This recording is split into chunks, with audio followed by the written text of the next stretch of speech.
Hello there again, everybody. This is going to be Jungle League number 123. This is an AspiringSpike list, minus a few cards in the sideboard. The reason I changed a few cards in the sideboard is literally just because of Mana Trader's rental limits. My usual limit is 990 tickets, but I was able to temporarily increase it to 120 or 1,200, and then took out the cards I already owned, like the Lilianas and Goyfs. But even then, I was still over. So I took the Endurances out of the sideboard and added another Chalice and another Turak. But other than that, this is 73 out of the 75 that AspiringSpike recently played this past week. I think he went something like 13-2, or it was like 12-3. It was some real good record. So the list is looking kind of sick. The unusual stuff, or at least unusual for what I would usually do, is it's playing 4 Thoughtseize, which makes a lot of sense the way things are currently existing. There's not a lot of damage-based aggro outside of Burn, and there are lots of things that cost 4 more that you want to take, especially the various Evoke Elementals and Omnath, the big Elemental. So other than that, we're playing Urza Saga, which is exciting, and 4 Season Pyromancer. Pyromancer is a card that I have not been very high on in the past. Typically, while I am evaluating a card, I want something to do one of 3 things, or multiple of 3 things, which is create some sort of substantial clock, generate some sort of card advantage, or disrupt the opponent. Seasoned Pyromancer isn't fantastic at any of those 3 things, but in a format that is relatively slow and it's creature-based, buying time could be a relevant could be a relevant quantity that we're trying to increase. So, Pyromancer seems like it could just be fine there, and it did well enough for spikes. Let's see if I can work it as well. Let's look at the current metagame, which is right here. So Murktide in at first, pretty significant chunk of the format at 11%. And then Titan in at second, and then y'all can read. So here are the remaining 15. That's the 30-day refresh rate. Here is the 7-day refresh rate. Murktide going down a little bit, and Death Shadow rising. I think Death Shadow is probably, or at least it was, one of the more slept-on decks. That deck is very good, even without Luris. Alright, let's play some games.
Probably have to mulligan this hand. It does a lot of one thing and doesn't even have something to do on turn 1. This is looking way too slow and not very interactive.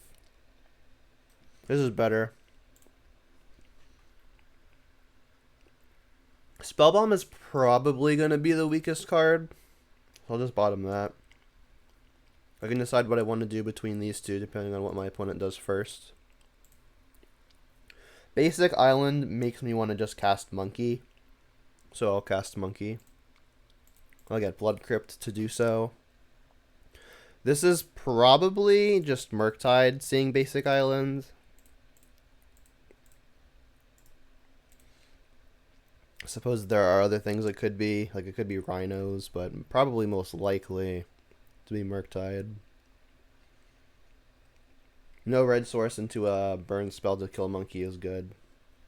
Okay, living end. Our hand is not very good versus living end. As it turns out, I wish I had kept the spell bomb.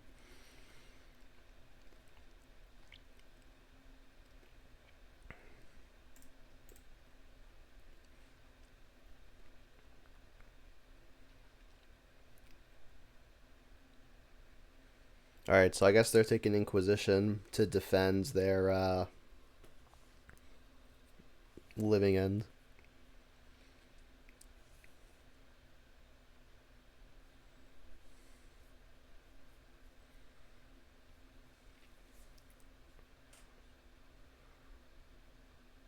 Push does pretty much nothing.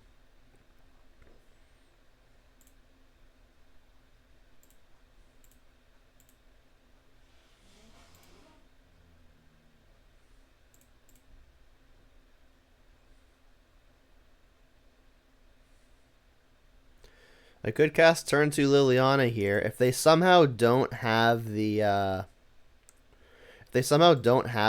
living ends, it's probably my best bet.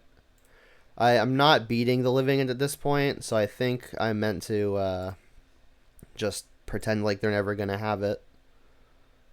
The moment that they do, I'm dead, but I can't beat it anyway. I could play to maybe drawing something like a spell bomb, but even then, it's probably too late because if their payoff is violent outburst, they would just respond to it. All right, but I am gonna plus. Push isn't doing anything. I'm not exactly gonna win the 1-for-1 game against the living end. So if they've got it, I'll scoop it.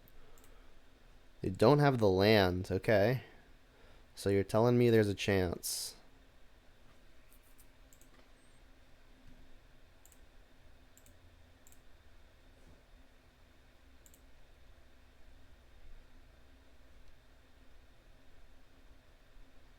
Misty off the top. I guess I'll keep plussing. I guess I'll just throw away a land, and then terminate is unlikely to do something, so maybe I should just be ditching that.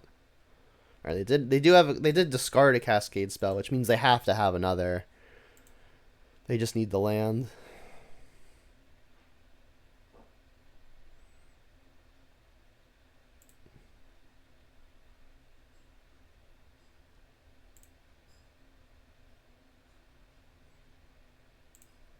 They haven't hit it yet. Let's get a green and a red stomping ground.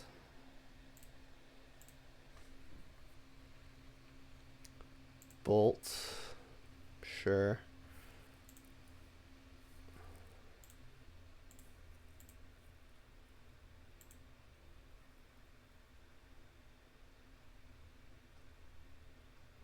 We've exiled 3 lands with Monkey, and they've yet to draw one, which is kind of funny. Next turn, I will be ultimating this Liliana just to Stone Rain them. If they don't find the land here, that is. Definitely a pretty weird game so far. If they find the land, I'm dead. If they don't find the land, I'll Stone Rain them.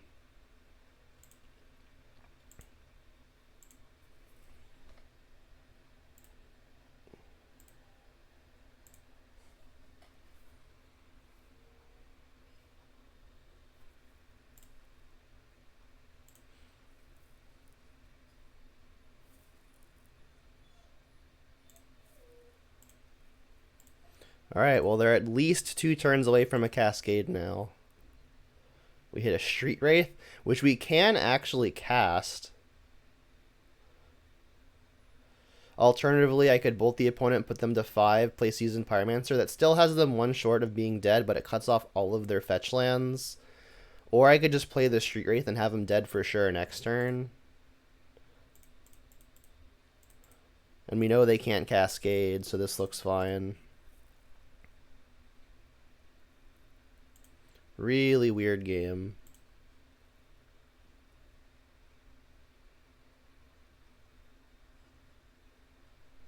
Yep, slamming that Liliana on turn 2 and pretending like we just couldn't beat it certainly did work out. Alright, we're against Living End. Now, I did cut the endurances from the sideboard, again, just because of the ticket limit, so hopefully that doesn't bite us too poorly. These three look like the obvious includes. They don't really play a lot of islands, so Boyle probably not great. Any chance Turek is good? Might be better than something else. The opponent may have Leyline of Sanctity, so maybe having Disenchants and more Besejus is good. They could also have Leyline of the Void, which we're less concerned about. I mean, these Fatal Pushes aren't doing anything, right? So there's those three. So maybe Beseju just as an extra land, as a worst case, is better than something else. It's probably better than some number of Lightning Bolts. This Terminate doesn't do anything. Bolts aren't fantastic. This is 60. Okay.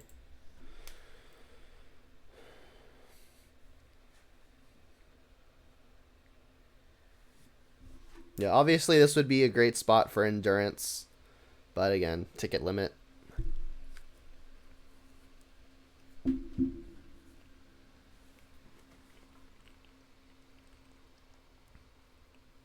think I meant to keep this. We have turn 2 Saga, which can get a grave hate piece. They do have the ley lines, okay. So they had multiple, unfortunately. So I'm glad I brought in the Mesejus, but also not as much. Kind of funny. Alright, I'm still gonna monkey on 1.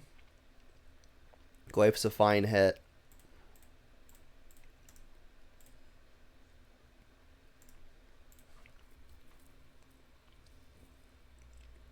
They didn't cycle anything off of a single blue, which is kind of weird.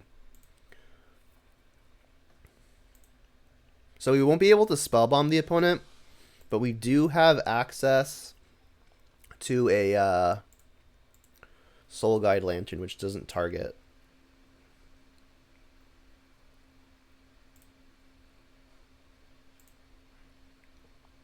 Glyph isn't very big at the moment, but things will be going to the graveyard very soon. I think I need to apply maximum pressure as opposed to getting the Walker going.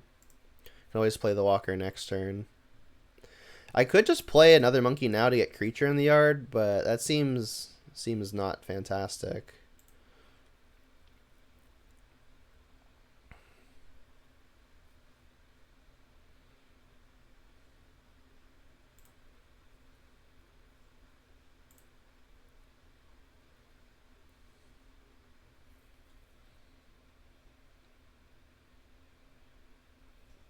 Just going for the board wipe. Yeah, makes sense. I mean, honestly, this probably just beats me. It's a lot of stuff on turn 3. Another monkey. Yeah, we're dead. Like, I could Pyromancer and do a bunch of blocking, but I don't actually have a way to get rid of these, so that's just game. Alright, so I guess I'm still keeping the Besejus in, given that we know for sure Leyline is a thing. I don't think I'm making any other changes. So I'll just resubmit. So we're hoping to see Nile Spellbomb or a Soul Guide or a Chalice in hand. Obviously, if they have Leyline, Spellbomb becomes a lot worse, but then we can unlock it with Beseju, ideally.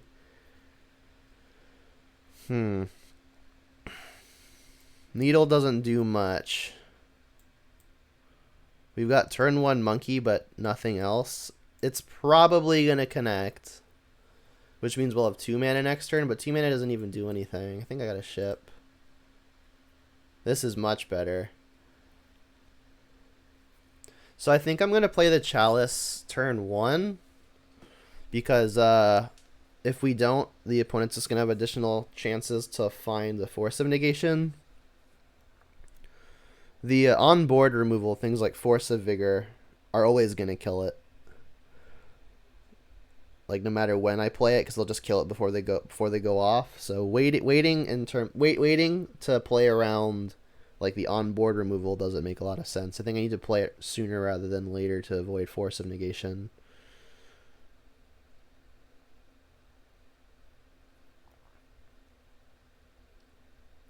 And then I guess I'll just bottom redundant copy of Pyromancer. That could be wrong, though. I mean, obviously, I want the Saga. I want the first Verdant. I want the Chalice. I want the Monkey. I guess I'll just bottom the second Pyro, which could definitely be wrong. I could be needing to bottom a land here. They didn't have Leyline, interestingly. Cast the Monkey. And again, I think I'm supposed to be casting Chalice now to minimize the chances of Force of Negation. Alright, they do have it. Bummer.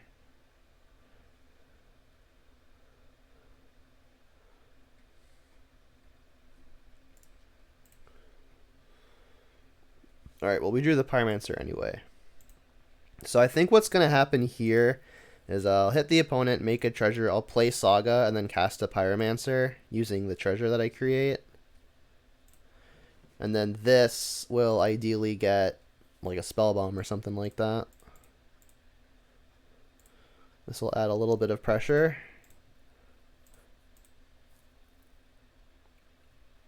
Lands aren't great finds.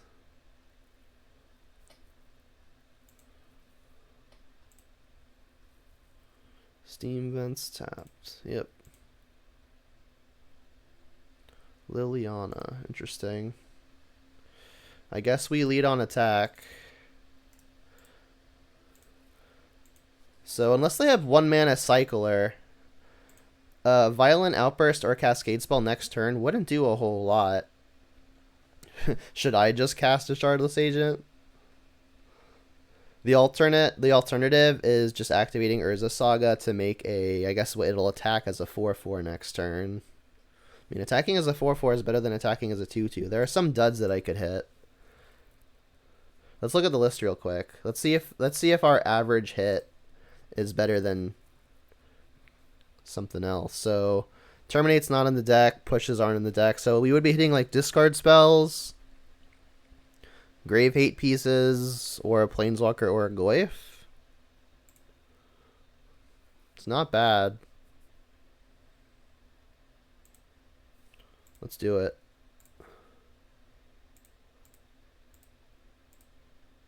Cascade. We did hit the Spell Bomb. Excellent.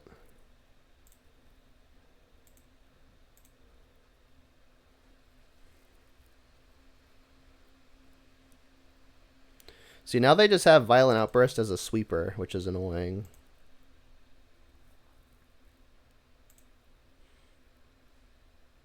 Lightning Bolt. So, activating Saga means we're still attacking for 4, 5, 7. That uses my entire turn's worth of mana, though, if they use the Violent Outburst as a sweeper, and it doesn't really change the clock at all. I think I'm supposed to just float the mana and let it go off.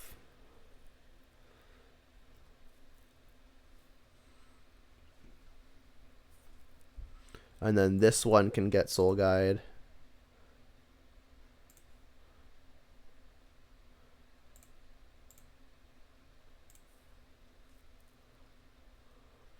And then let's shock this. Use the mana.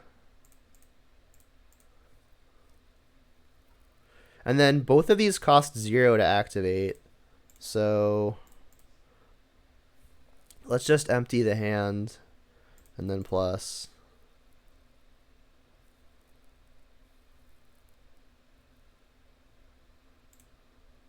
So they might Violent Outburst literally just as a sweeper.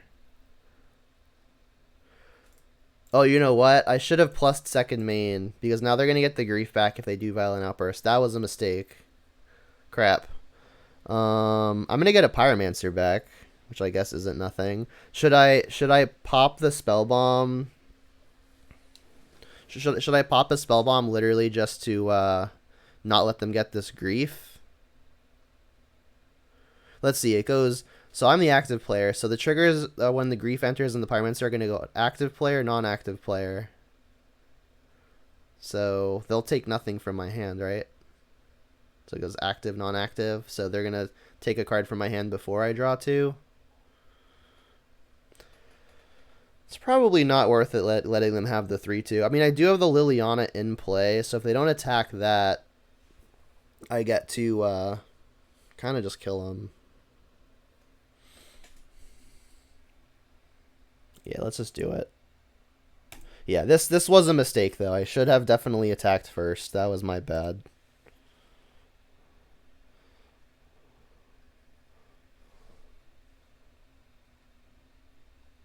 Alright, they'll cast it, so my stuff dies. I'll draw 2. Threat's nice. Alright, we still have the spell bomb in play. Our clock is much slower, but finding Goyf was excellent. So yeah, okay. Luckily, my punt didn't actually punt the game, but that was almost bad. Oops.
People keep saying that Liliana and Spyro are bad cards for Jund Saga.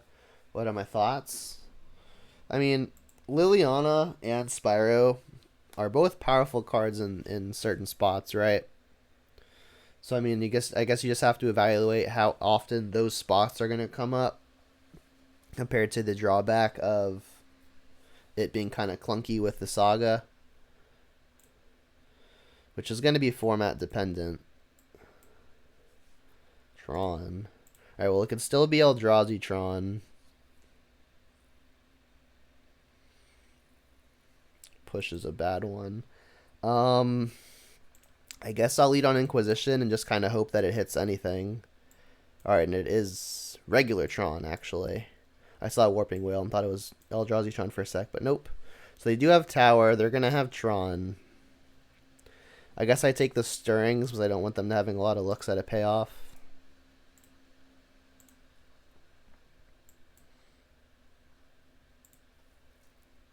It's doing this now. Alright, they'll have Tron.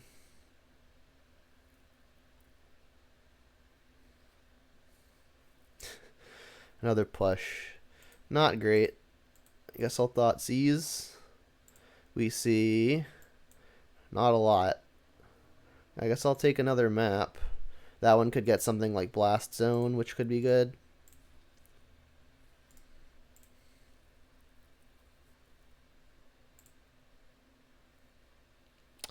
Well, I can Lightning Bolt it.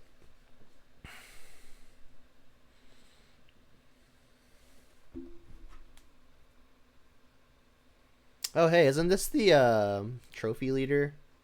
I feel like it is. Or, I thought it was. At least I recognize the name.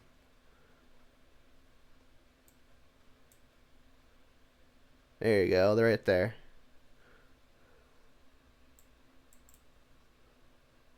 Alright, they got Sundering Titan. They were being smart about it. And we bricked. Alright, I'll just go ahead and scoop it.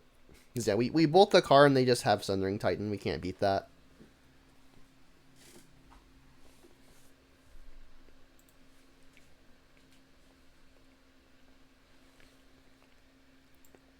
Alright, Besejus for the Tron lands. Alpine Moons for the Tron lands. Turok probably too slow.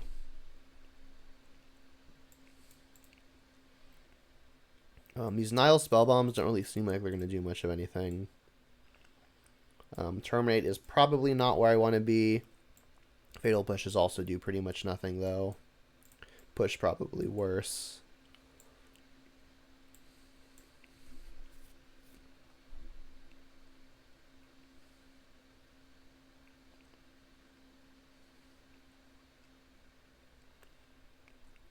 So this orientation means there are only 2 things to get with Urza Saga. I probably want one more. I guess Pyrite over Nile is better. Honestly, let's just take out this Terminate. If we're terminating something, we're already very behind. Let's do that.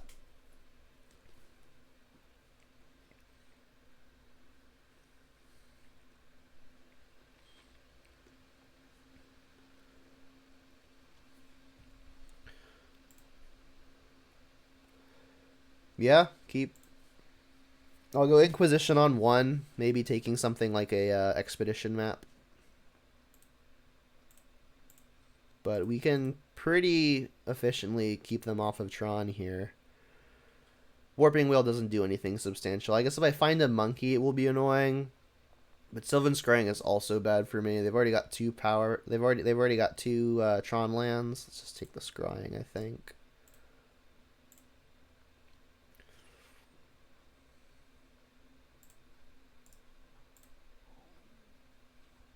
Goyf would be good. A land, though. Well, I'm playing the Alpine Moon. I'm not going to have a fantastic window to do it on another turn. So we know about Power Plant and Mine.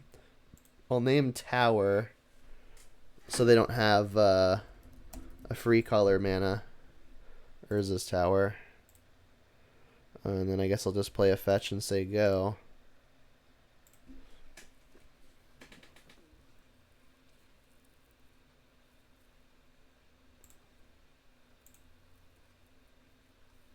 Alright, so I would usually probably get Stomping Ground here. But I've got it in my hand, so I guess we'll do Overgrown Tomb. And then I'll shock Stomping Ground, play Pyromancer. Probably ditch everything that isn't a Beseiju. That's interesting. I guess now I'll just ditch the lands, the next turn I can run and 6 the Beseiju back.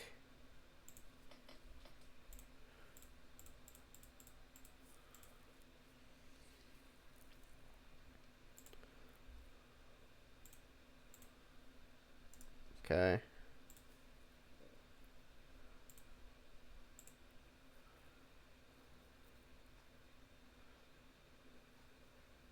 Alright, so they're going to power out the Karn here.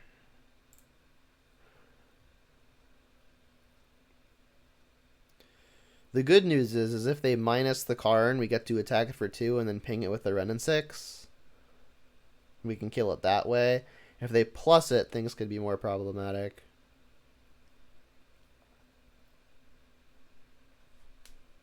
And then I guess I'll just get Beseiju back next turn.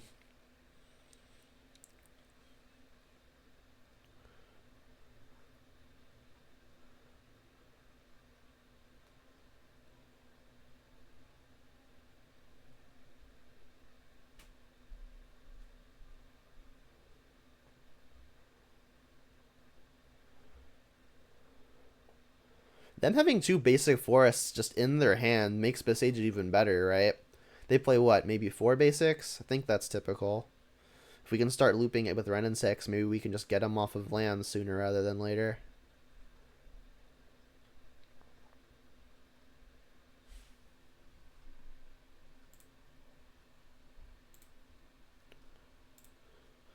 So I'm hoping they minus it. Okay.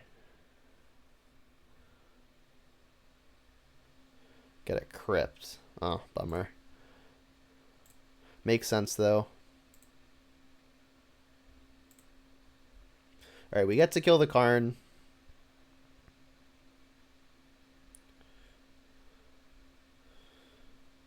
I could dash the monkey and hit the opponent and then still be able to play a Ren and 6. I think I'd rather just keep the monkey in play, though.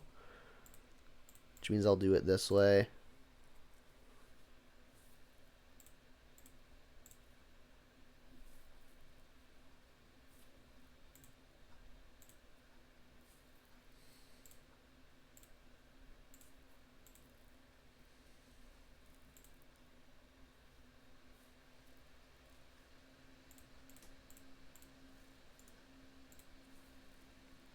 Alright, so we still don't have a clock, unfortunately. I guess, no, we've got a small clock. We're affording them more time than I wish we were.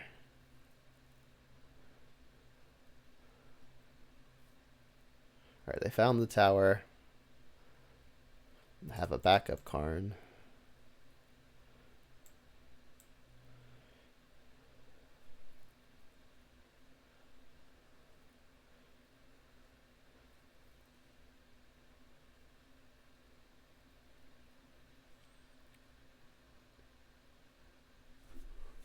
They're just going to start casting their big stuff pretty soon. Like, 2 more land drops just means Worm Coil, which I'm going to have a hard time with. They're minusing again. Okay. Was this like a ballista?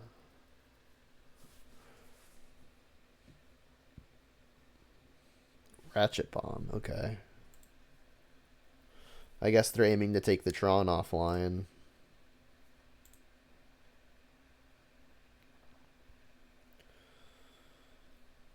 So here's the thing. I could get back Bloodstained Mire, but they're just going to pop the crypt pretty much no matter what I do. I think what I want to do is attack Karn with the Pyromancer, ping the Karn to kill it. Monkey can go at the opponent, and then the treasure will let me kick Turak. I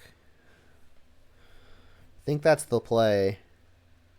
Because again, no matter what I do plus-wise on the Ren and 6, Crypt is going to pop off.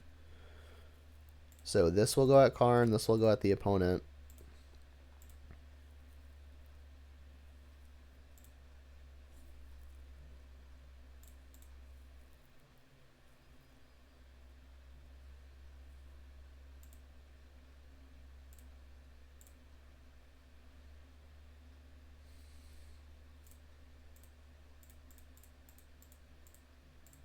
This puts the most pressure on the opponent in addition to getting rid of their Planeswalker, which is probably pretty important. We hit Sylvan Scrying, Ratchet Bomb. Not bad. Okay. Hitting Ratchet Bomb was probably one of the better cases. That's fine.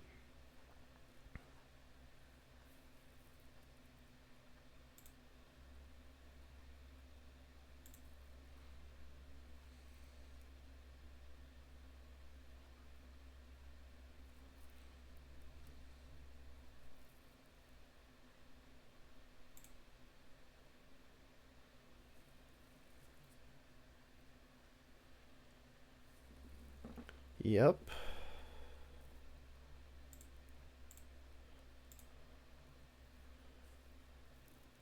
So we know their hand is 2 lands. Next turn, it's going to take a lot of mana for them to pop Blast Zone. So they'll have 6 mana after playing Tower and popping Blast Zone, because they'll have 2 towers. I guess I'll plus targeting Boseiju, which means they'll pop the Crypt now. Yep. All right, then we'll attack.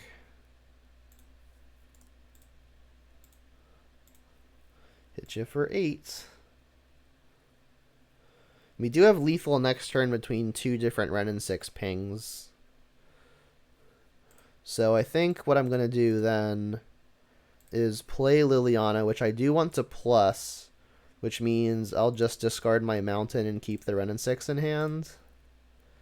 And then next turn I have kind of surprise lethal, but they do have the blast zone. So they ditched that. So their hand is tower. So absolute worst case for me here is Worm Coil.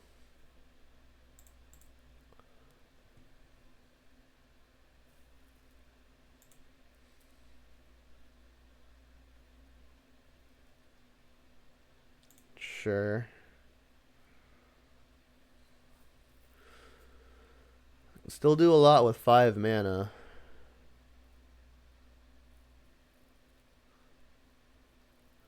They maybe should have not sacrificed that now, because if they draw a payoff that costs more than 5, they now have to discard it to the Liliana of the Veil.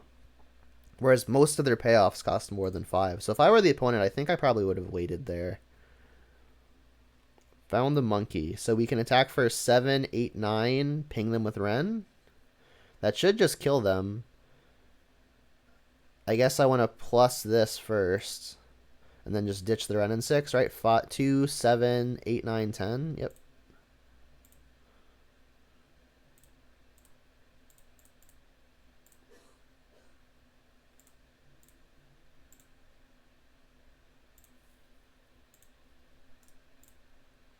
Oh, also plusing the Liliana grows the Turak. True. Alright, we got a game.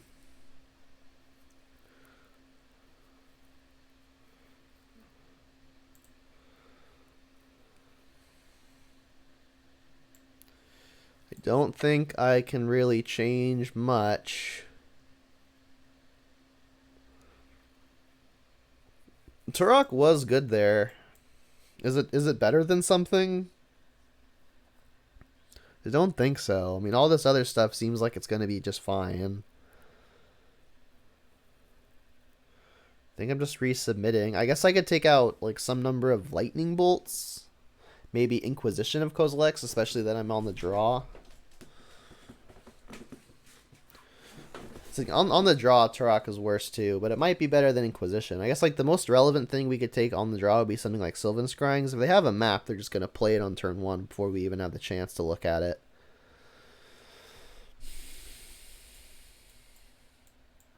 Yeah. I think I'm going to do this. Could be bad, could be great.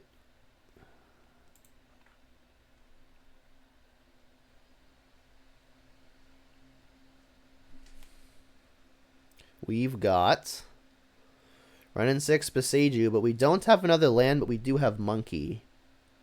Okay. So this will be turn 1 Monkey. We can even Beseiju and Ren and 6, right? Because Monkey, having Monkey in play discounts the Beseiju.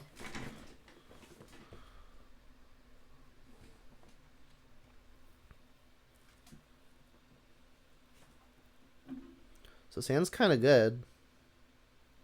No black source is weird, but I mean, Monkey can hopefully start making some treasures. Now, Warping Whale could really put a stint in the plans. If they do have the Warping Whale, ideally we just find another land. Because we don't want to play this one. We need it to loop. They have mulligan to 5, which is exciting.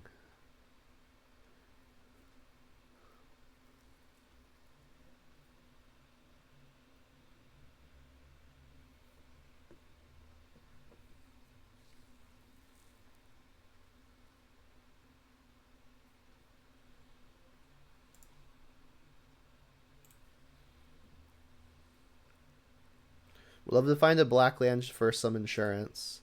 We have not. Not yet, at least. Here's a monkey. Go.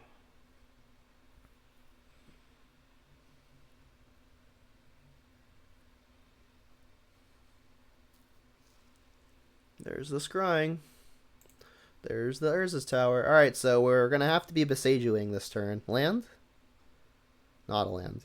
Alright, so attack. Trigger. Relic. I mean, I have to Beseju here. I can also Thoughtseize unless I want to keep the treasure for next turn.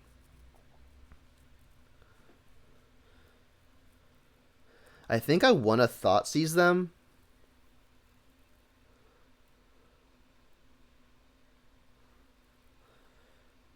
Because like next turn though, I might need. I think I need the treasure though, because next turn I may want to Ren and 6, buy back Beseiju, and use Beseiju again all in the same turn. So I think I've got to just use the Beseiju here.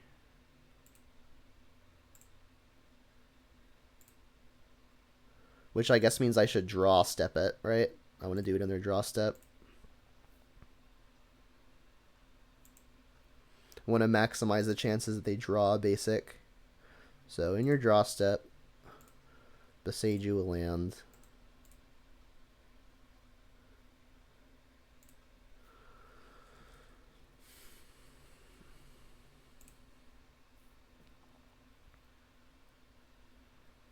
There's the tower, which we know about.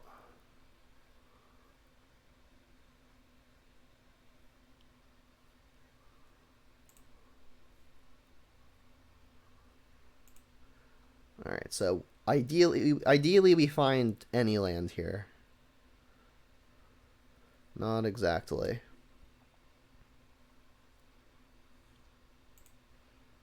Alright, we really want to hope this connects. We need to continue making treasure. And we do. That's big. Ooh. Do I want to risk it for the biscuit? Cast Ancient Stirrings with the idea that I'll probably hit a land?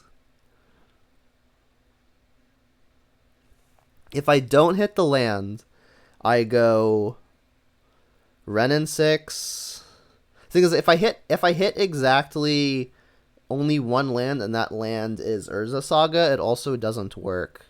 I think it's too big a risk. Like, there are lots of hits, but there's not even a small chance that we miss. There's like a moderate chance that we miss. I could run the numbers, but I think we should just go for the guarantee. Alright, so green, red, get this, and then at your draw step again, I'll Beseiju.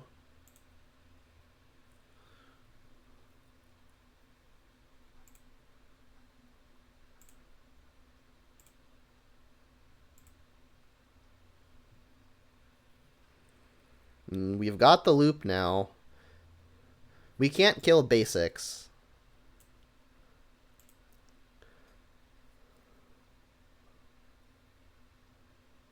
Here's a Karn, I guess.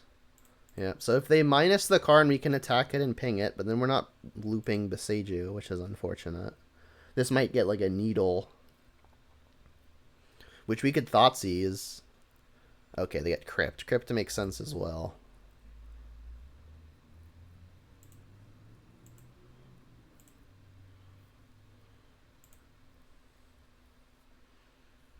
Found the land. Okay.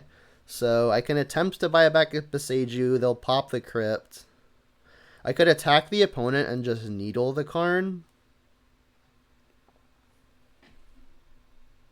Here, let's pay 2. I would like to continue hitting the opponent to continue making treasures. We can't actually sacrifice the treasures as long as they control the Karn, though. So Pithy Needling the Karn probably isn't the best bet because the static still is going to mess with me. I guess we lead on Thoughtseize and see how far that gets us. We can still kill the Karn with the attack and the Ren and 6 ping. They've got another Karn, Force of Vigor, Sylvan Scrying. I think I'm just going to take the backup Karn. The Crypt is in play. Alright, and I have to ping the Karn or else I can't kill the Karn.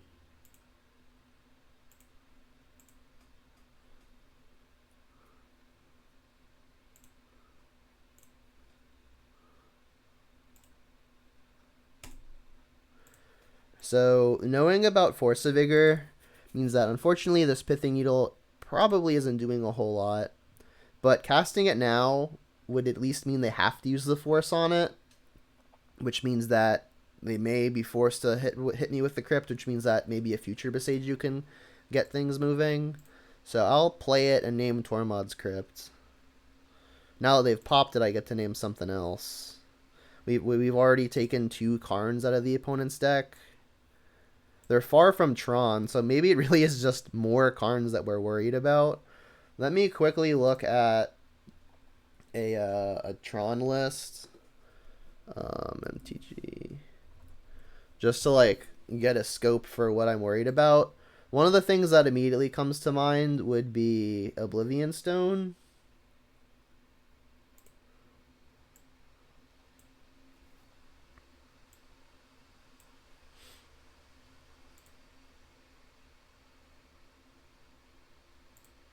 Where'd it go? I think the window crashed. Come on. There we go. Alright, here we go. So it's like Karn, the Great Creator, is obviously annoying. We've already dealt with 2 of those. Oblivion Stone, only 2 as well. I mean, if I play a Karn, I could attack it and ping it. I think I'm going to name Oblivion Stone.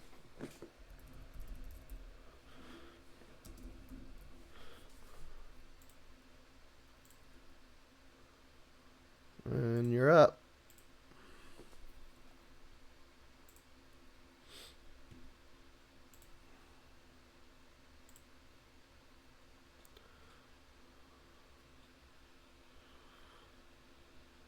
So this can get Blast Zone if they choose to do that as well. Honestly, though, if they get Blast Zone and then use that to kill the Needle and Monkey, like, their Force of Vigors really don't do much. Like, they'll hit Sagas. What costs 3? Did they find the stone?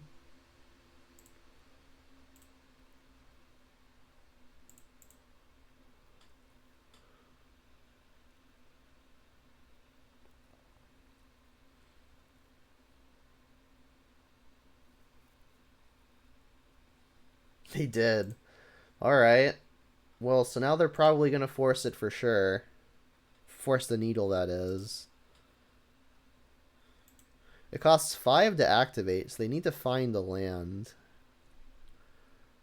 Alright, let's start on an attack. Pyromancer was a fine draw. Trigger. Get a treasure. Hit a sphere. Alright, they don't want me to have the mana, so they're doing this now. Makes some sense.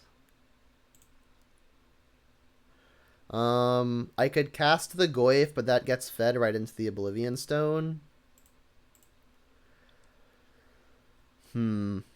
So this is so this one is a mana ability, which means that if they kill it with the O-Stone, I won't actually draw the card unless I draw the card with this. I think I'm still just gonna do it. And then I'll do it now in case I hit a land, especially a fetch land, which I could buy back.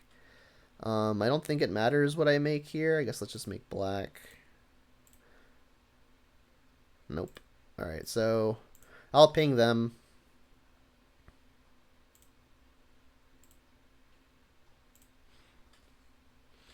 So if they find a land here, they'll get to pop the stone, but they don't. Okay, we've got a game. Another monkey, not great. Attack. Hit a Sylvan Scrying. Well, that can get us a land. I could play the game of hope you don't find the land, and then I can continue playing creatures to the board. I could just play Pyromancer, because Pyromancer isn't that much of a clock. And it would hopefully find me a land. And then if they find a way to kill him, to pop the stone, it's annoying, but fine. I don't really think I'm winning the Thoughtseize here. Thoughtseizing next turn probably makes sense. I think I'm going to try to find the land with the Pyromancer, because it's an amount of pressure that I'm not super upset to lose if they do pop the stone. Turok feels like it's going to be too slow here. Maybe I just want to keep all the threats. So maybe I ditch the Liliana. Although Liliana could be one of my only ways to deal with something like a Worm Coil if it sticks, but even then it's not going to be great. I think I do want to ditch the Liliana. It'll also, I guess, add Planeswalker. Not true, they have Planeswalker. Keeping their hand empty could be valuable. I've already got 2 good pieces of pressure. I think I'm going to keep the Liliana and bin second Goyf. We found the land. And it's a Saga. Trigger. I'll ping the opponent.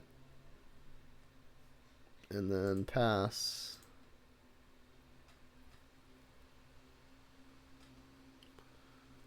Relic is annoying for Tarmogoyf purposes.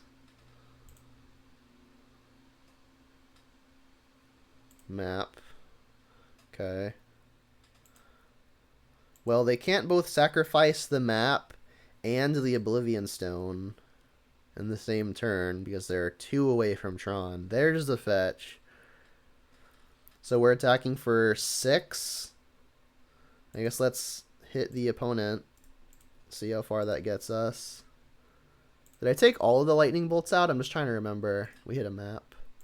No, all 3 lightning bolts are in the deck still. So I could minus with the Renin 6 to put them to 3, which means they're going to do a bolt. I could buy back this Bloodstained Mire now that I've found one.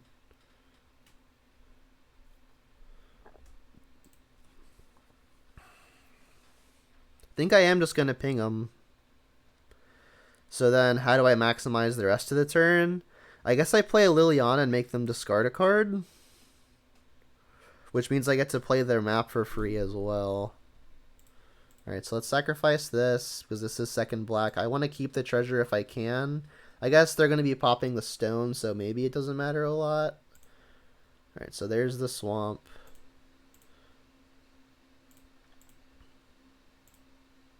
Here's a Liliana. Plus a Liliana. Ditch a Liliana. It was a Karn. And then playing this is mostly free. Ping. Go. So if they find the land, they have to pop the stone.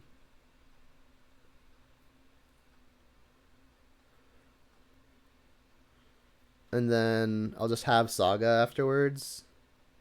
Stirrings. Okay, that's not a land. They also cannot complete Tron. They found the tower. So that should be game. Nice. Beat a trophy leader. Sick. In a bad matchup, no less.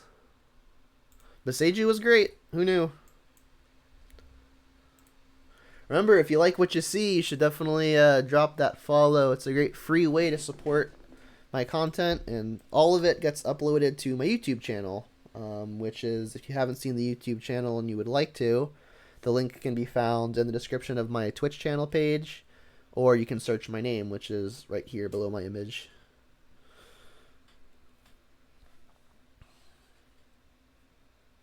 So far, so good.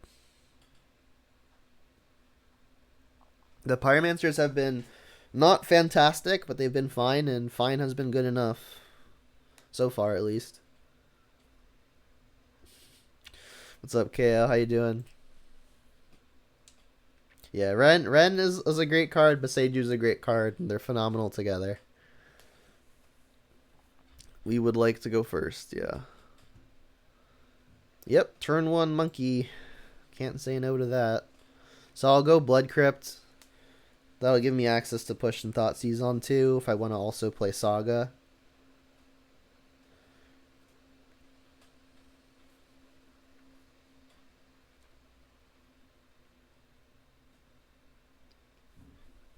Right. They mulliganed once. Blood Crypt. Yes. Monkey, go.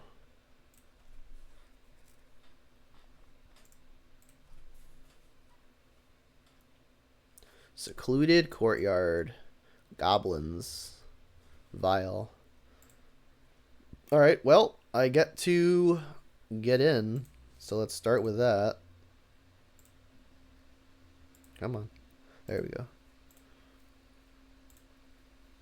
Trigger.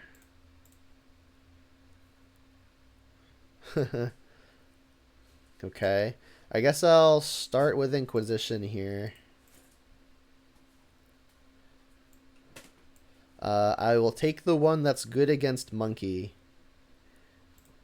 And then I could Thoughtseize again or just hold up Push and Bolt. I think I'm playing the Saga for sure. And then just passing. Yeah. Like, we can for sure at least take a Boggart, but we can't take that until... Like, they can't play that until at least one more turn, and then using the treasure is basically, like, timing-wise, not important, because it's going to be exactly 1 mana at all times. It's not a land. Alright, so they played Bloodstained Mire. Okay. We drew a land. Not phenomenal. Lead on an attack.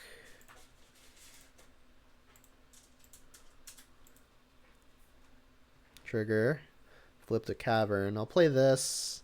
And then I guess I'm just going to hold up a Saga activation. Start making some creatures that way. Could Thoughtseize now, which is probably fine. Let's do it. Because now we know that they'd have at least one thing to bring in. Alright, well, we're doing alright for ourselves. I'll pass, and then end of turn I'll activate Saga. And then the rest of our hand's pretty good, so far so good.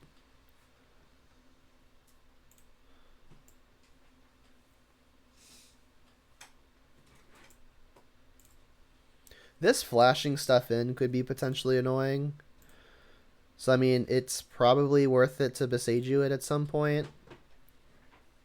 Casting a Vial. Alright, so we know their hand is 2 Secluded Courtyards. Make a thing. And then I'm probably just going to make another thing this turn. Trigger. Yeah. And then this can get... I guess we don't have Pyrite in the main, right? We can Pithing Needle name Aether Vials. That seems good. Pithing Needle. Aether Vial. No more tricky business with that. And now we get in. For 6, put you to 9. Make a treasure which grows constructs. Auntie's Hovel. Should I just play the Besage? Doesn't let me cast any of these black or red spells. I think I'll just continue to hold it. It's mostly free.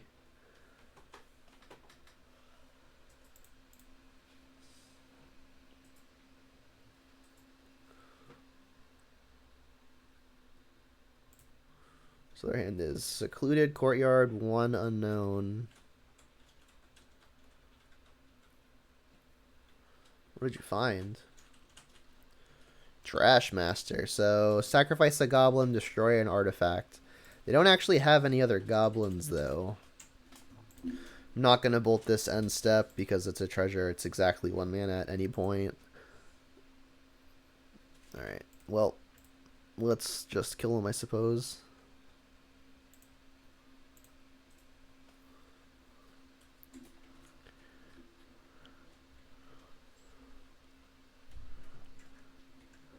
Doke. Goblins. This is probably a Culling Ritual matchup. I think I want Pyrite as well. I guess Terminate, maybe? Nothing else seems phenomenal. They could, in theory, be playing the Grumgully like Graveyard combo with all the Persist stuff, in which case Spell Bombs will be good. I guess I'll keep it 1 just in case. Everything else seems like it's probably pretty decent. I'll have to watch out with Culling Ritual versus my own stuff, but it's probably better against them than it is against me. 3 more cuts. I guess, like, discard spells aren't phenomenal, especially on the draw. Like, they're not an unfair deck. They do have a combo, though, so discard's probably good versus the combo elements. But even then, I think Thoughtseize is probably better. Then what? I guess Liliana maybe not the strongest versus the Go Wide combo deck. In fact, maybe Inquisitions are just better than Lilianas. I could definitely see a case for that. Keep like one Liliana like that.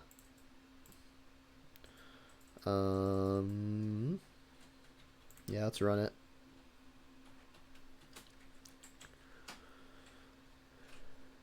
The discard will be great early, but it's going to lose equity pretty quickly. Thoughtseize into Ren and 6. Can't ship that ever. Can't get basic Swamp because I'm wanting to cast Ren and 6. Goblin, surprise. And no 1-drop is good news. The one Liliana. Alright, so this will get a Blood Crypt. And cast the Thoughtseize. They kept the 7 with no 1-drop, which is pretty weird. Wow, okay, so honestly, I'm probably just taking either the Matron or the Trash Master. This is a Lord, which is annoying. We don't have many artifacts that we really care about other than like the Saga stuff. Matron is annoying that it tutors for anything, which probably gets the War Leader, which is like the flip 4 and draw a bunch of goblins. I think I'm going to have to try to 1-for-1 the Trash Master and just take the thing that tutors, because it tutors for something very good.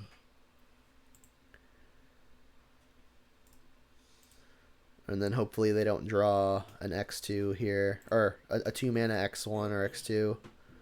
X2 would be most problematic. Chalice on 1, interesting. I guess I have 1 Besagedu in the deck to deal with that. I'll get Basic Forest, cast Ren and 6. They can Fury it, but they're going to be able to Fury it at any point.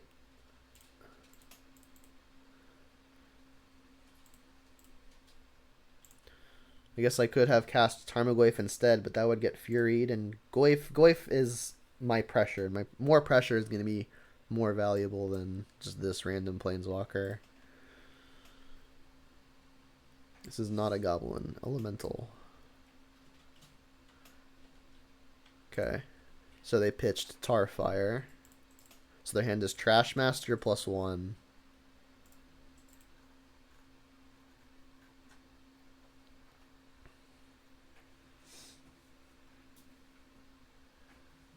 What is this? Harbinger. Okay. Put something on top.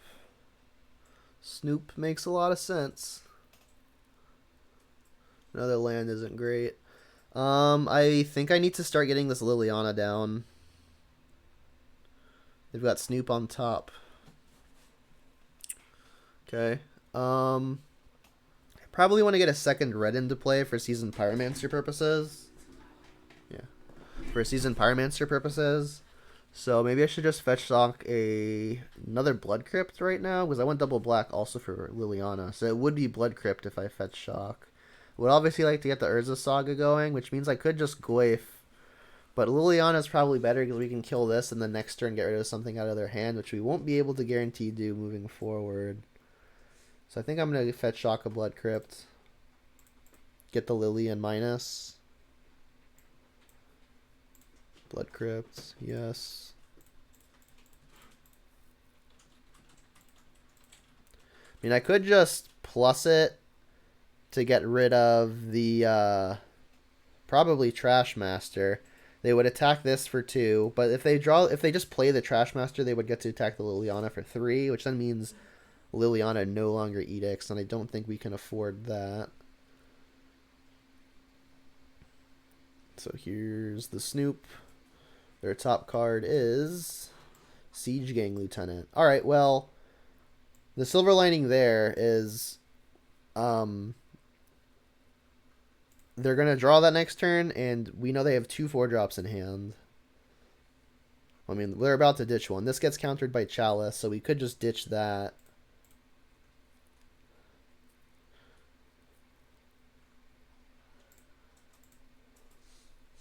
Alright, I'll just ditch it. Okay. I can play Tarmogoyf to defend the Liliana, which means that we can minus it next turn to take care of Snoop. And then I'll get the Saga going. So as long as they don't have something silly on the top. Alright, and they don't. So we're ahead now. This reveal means we're ahead. Because they're going to draw another Chalice next turn, which does nothing. So they won't even have the lands for their 4-drop after I Edict their Snoop. And then we can hopefully just kill them with this Goyf and the Saga. Kill that.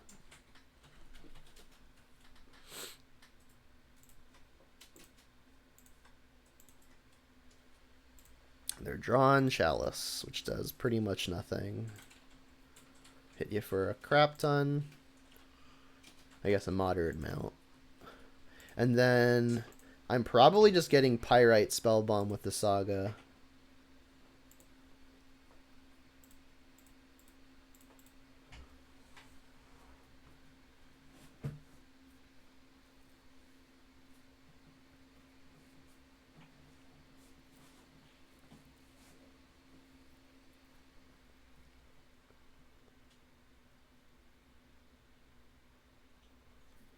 So their hand is 4-drop and Chalice.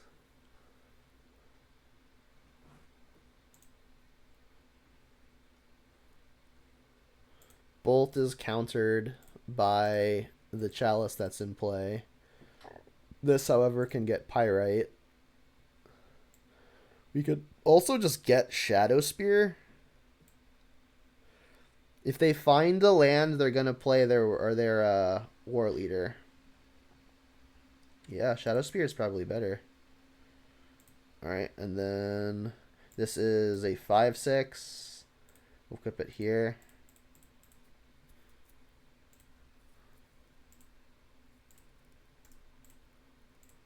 So now if they play their War Leader, they're not exactly dead, but they're still forced to chump with pretty much everything. Opponent says GG's. Okay, 3-0.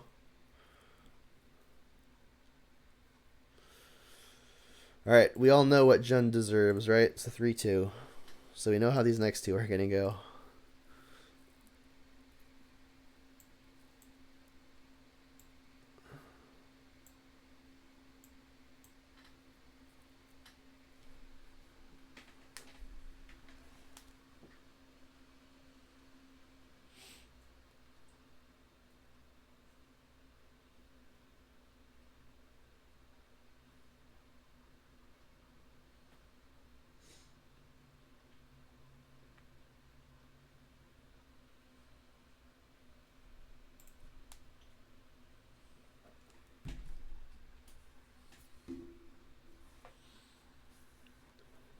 I would like to go first. Yep. We've got turn 1 Thoughtseize, turn 2 Renin 6. I guess I'll get Overgrown Tomb on turn 1, because I've got 2 red sources here. We have Mountain to cast Renin 6 next turn. It's gonna be a fairly painful mana base. I don't want to get basic Swamp because that doesn't cast the run, unfortunately. So if I am gonna shock, given these other 2 lands, I guess it's Overgrown.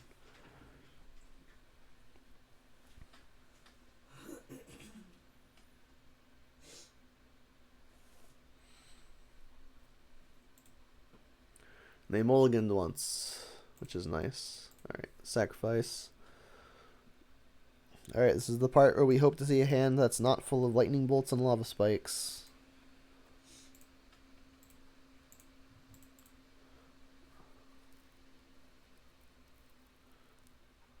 It's Tron again. Relic of Progenitus is pretty annoying because we've got Renin 6 as our primary threat. They do already have 2 Tron lands. They're missing a green source to cast Sylvan Scrying. There's honestly a good argument for any of these cards. Relic is going to be really annoying because this Renin 6 is immediately not going to start looping. Things like if I take their route to Tron, which is the scrying, they're just gonna play Karn on turn 4, and I don't have adequate pressure to keep it down. If I don't take this relic, I mean, I think relic is probably the worst thing to take, so it's probably between Sylvan and scrying and Karn, right? Because like relic messes with our glyphs, which we don't actually have at the moment. The game's not guaranteed to be about glyph. So it's probably either just Karn or scrying. Given that they're a couple lands away from scrying, I think I'm going to take the Karn. And then say go.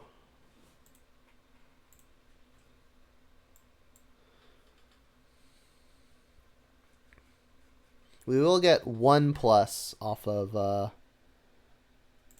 they play the star. Right, so that's the Sylvan scrying right there. So now they will have Tron on 3. Brutal. Oh, well, we found the Goif, too. Alright, so far, maximum punish. I should probably still just play the Goif. They're going to have Tron on 3. At least they don't have the payoff now. I think I need to apply maximum pressure.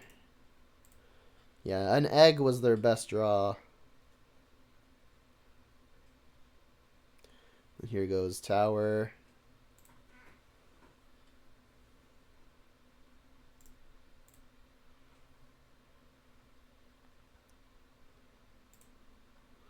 Alright, that gets them to Tron. We could find our 1 Beseju, which would be great with the Ren and 6. 1 Beseju, come on. Hiya. Not a Beseju. I think I'm playing the Seasoned Pyromancer here, which means I'm shocking.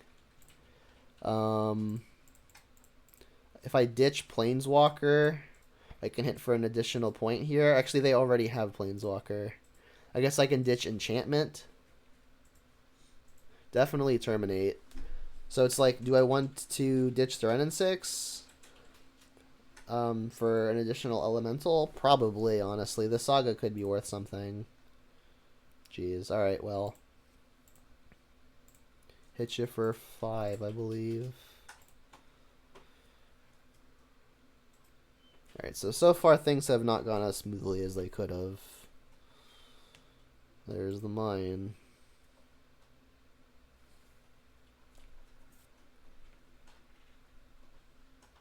At a minimum, they can cycle a relic and still have 5 mana.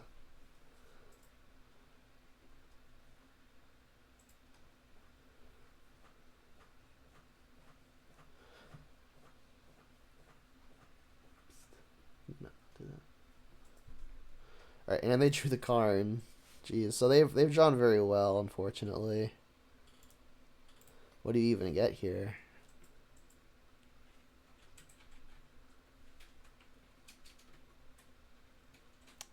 A bridge.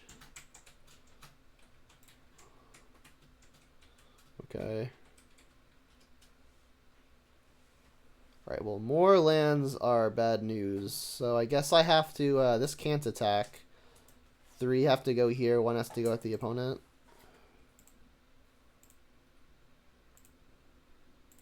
That goes at Karn, that goes at Karn, this goes at the opponent.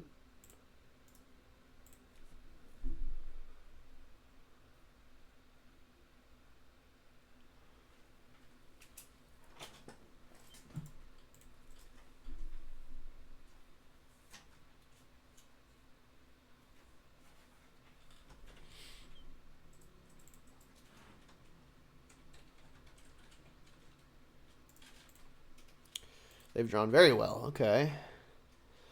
We lost game 1 to Tron last time.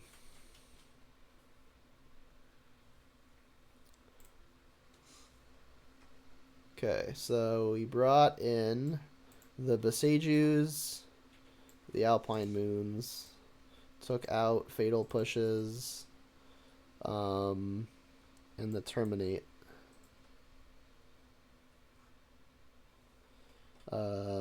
The Nile Spellbombs are also horrendous. I guess I just bring in the Turoks. They attack. Could maybe him to Turok. Yeah. Not phenomenal. Alright, let's do that.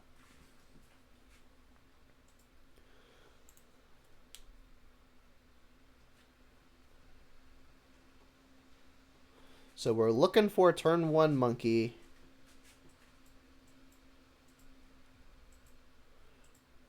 Into ideally looping a Beseju.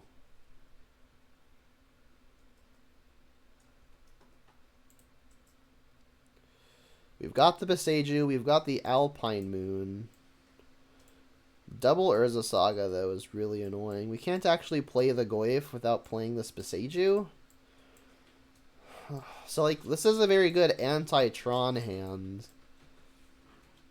I think we might have to lean on the power of Urza Saga. This is probably a keep. Like, Sagas can attack for an amount.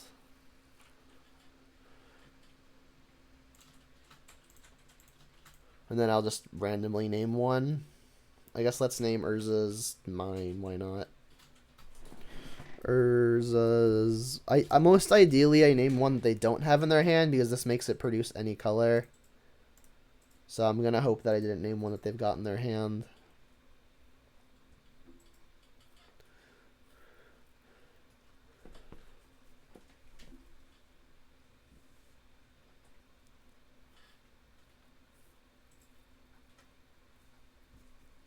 So far, so good. Relic is annoying for Goyf reasons. Also for looping Beseju reasons. There's the Renin 6, no less. I guess I play a Saga and pass. I'll just bolt them end step, I suppose. It's not doing anything else. I guess it could kill a Karn, so maybe that would be a reason to keep it.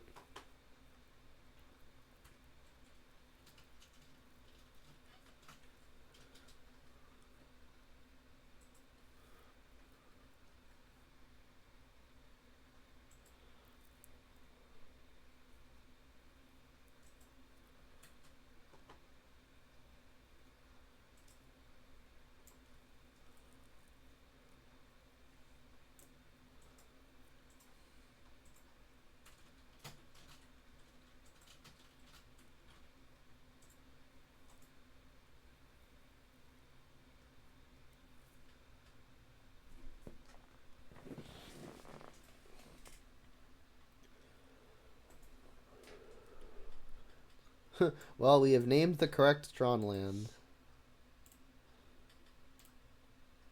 Green source? Another Saga. Not exactly what I was hoping for.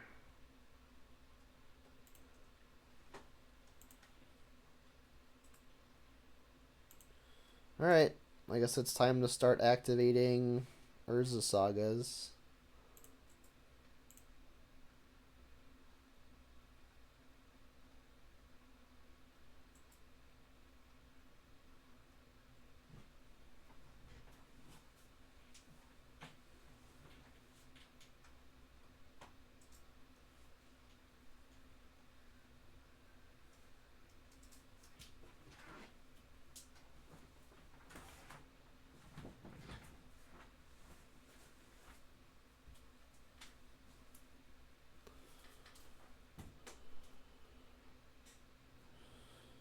So they have a Beseju and I guess no colored mana. Sylvan Scrying gets probably Blast Zone.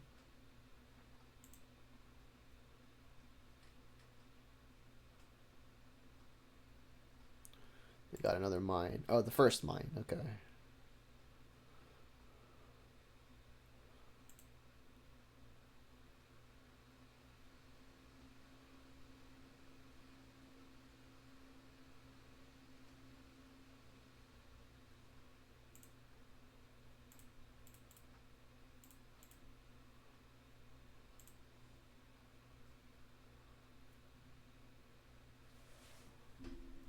Another bolt.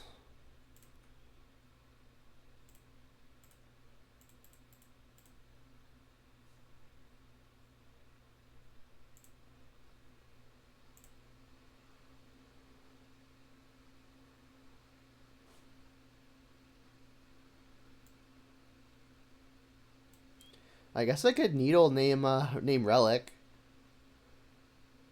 Could keep the Goyf big, assuming I get it into play eventually. Although if they play something like a Karn here, I may want to be able to just relic that. I'll have the ability to get something new next turn. Yeah, let's get the Shadow Spear.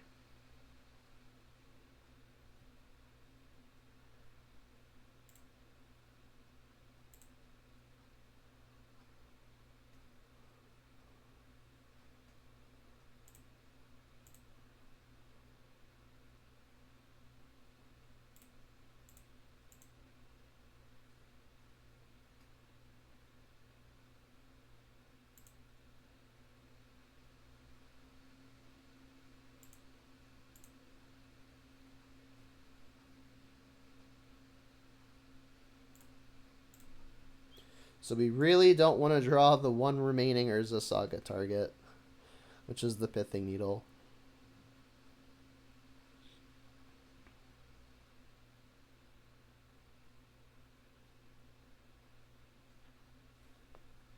They had the Blast Zone already.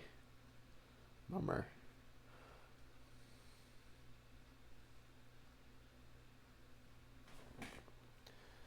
Alright, well, we'll need to find the green source so we can like actually channel this Besiju. They've got the mine already. They're just doing it now. Alright. I guess that takes care of the relic.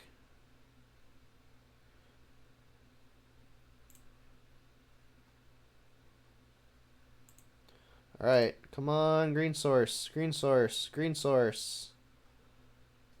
There it is. So am I making a token then? I guess not.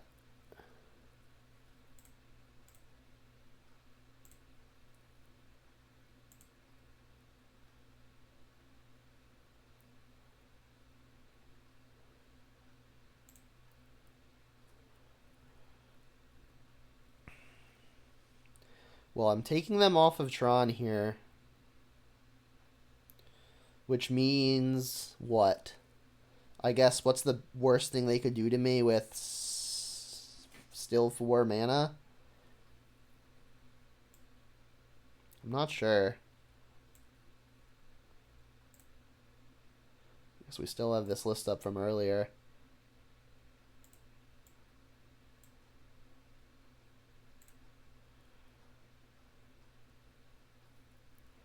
Maps would be annoying. Relics would be annoying. Oblivion Stones would be annoying. I guess it's just Oblivion Stone again.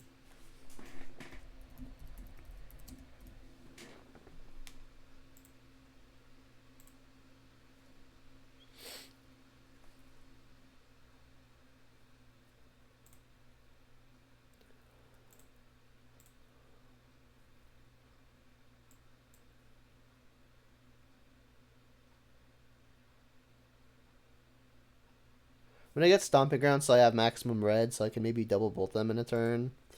Say yes to this.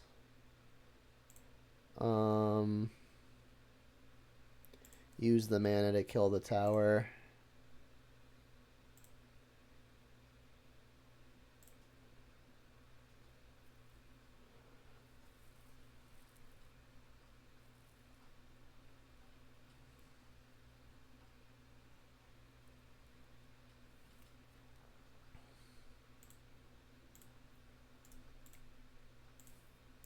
Hit you for 6.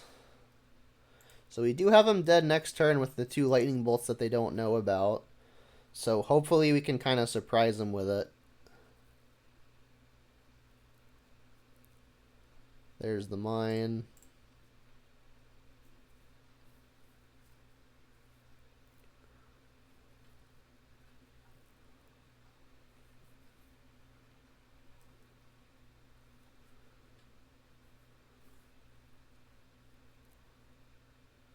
There's the stone, which the needle is naming.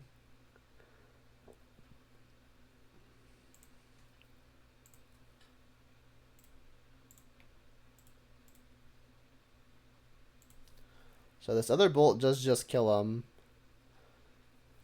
The 4th Saga. Alternatively, I could just make a token which makes these 4/4s and kills them, and keeps the bolt in my hand.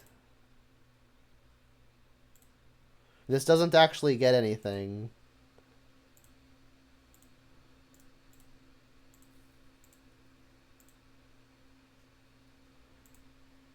So the only thing that would bail him out of that is Force of Vigor, which Bolt would not have even played around. Alright, we got game 2 versus the Tron Menace. Don't think there's much I can do sideboard-wise. Obviously, like, Turok is probably fine, but way too slow. I could maybe bring in another, just any other Saga target, which I guess I had the Pyrite in game 1. Maybe it's just fine. Turok being really slow. Alright.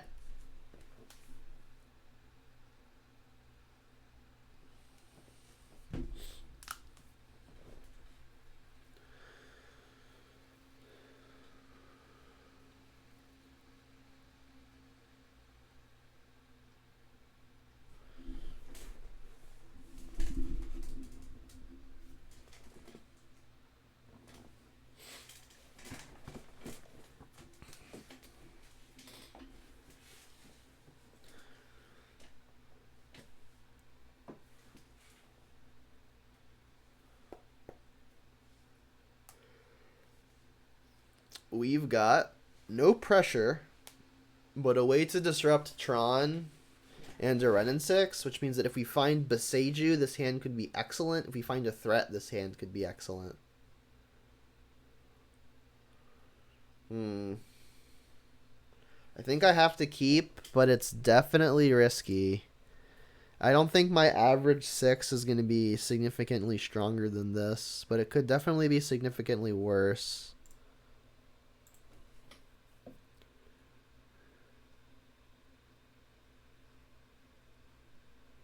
We found the monkey. That's big. I guess I'm going to Blood Crypt now.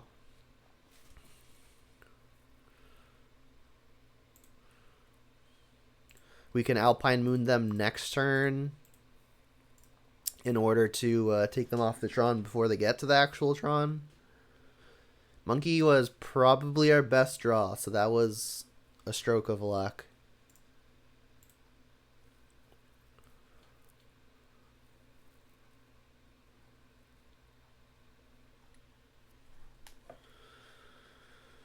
There's the tower. So they've got map in play. That means they've got Tron. Saga. Alright, well, let's lead on an attack.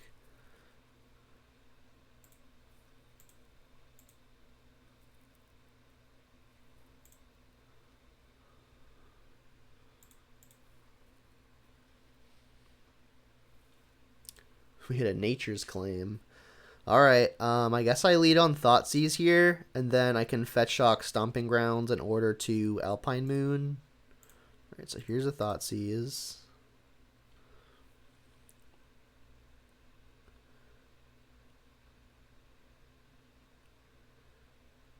Chromatic Sphere, Karn, Thragtusk, Ballista. Well, Ballista is going to be the most annoying versus the avenue of pressure that we currently have, which is Monkey. I'm not really wanting to take Karn, given they've got 2. Sphere is just basically a cantrip. I mean, Thragtusk is really annoying, but there are many land drops away from it. I think I've got to take the Ballista in order to preserve my Monkey. So here's their hand. I could cast Alpine Moon off of the treasure in order to get the Saga going, which could be a good chunk of additional pressure. I think that's the plan.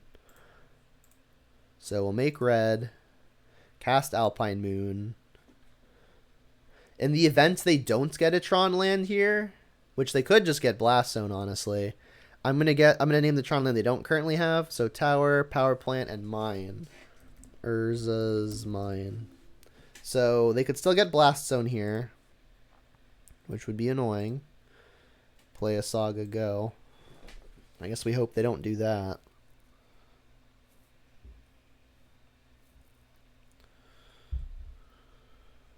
They wouldn't be able to pop it for at least one more turn.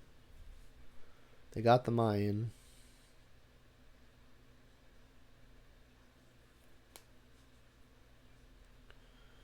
So Bolt will probably be reserved for killing a Karn after it's minused.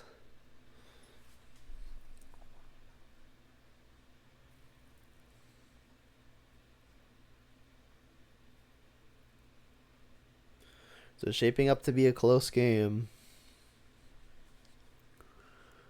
There's the mine. So their hand is one unknown, Karn, Sphere, Thragtusk. There's the Sphere.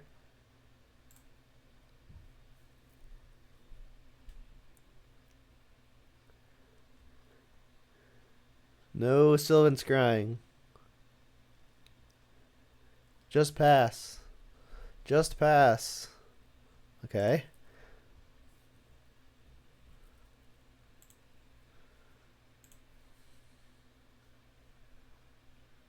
Beseiju? Tarmogoyf. Tarmogoyf is good.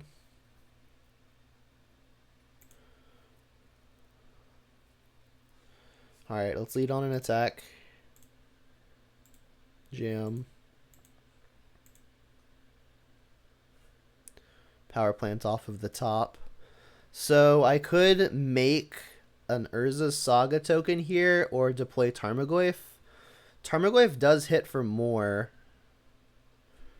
I could make a Saga token next turn. So I've got a treasure token in play, right? So if I make a Saga token next turn, and get a thing with it, they're going to be attacking for 4, but there's not yet an enchantment in yard. So Goyf actually does hit for 1 additional point faster. So I think I'm going to play the Tarmogoyf. And then I can activate Saga to make a token next turn. Because we're going to, at a minimum, be adding enchantment.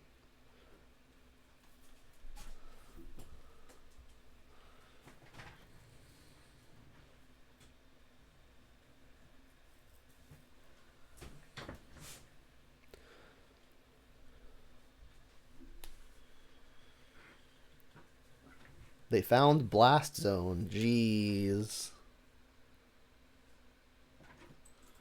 That was lucky.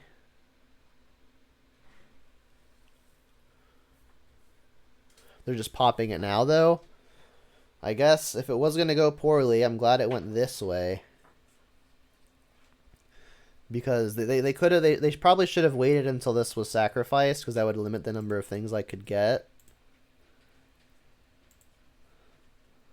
Trigger. Another land isn't phenomenal. I guess I make a thing with it.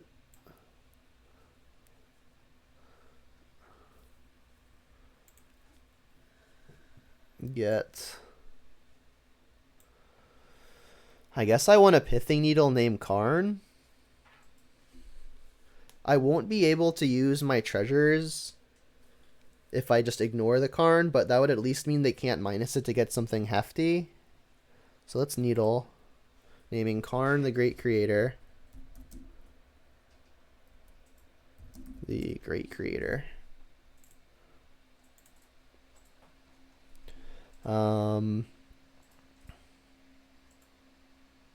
Land.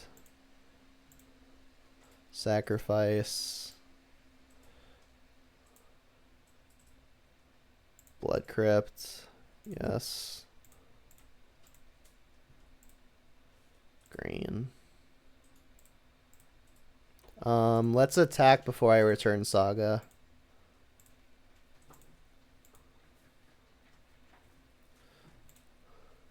I guess I should even return a non-Saga land first. Actually, let's just go face. Because I can't play the land until my next turn anyway. So I probably want to get another attack in with the enchantment in the yard before picking it up and playing it.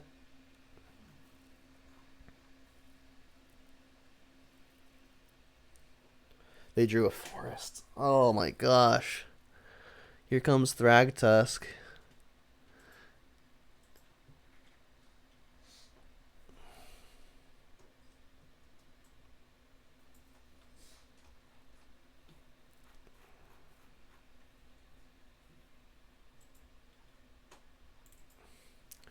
So I can bolt it. This is still a 5/6. We do outsize it.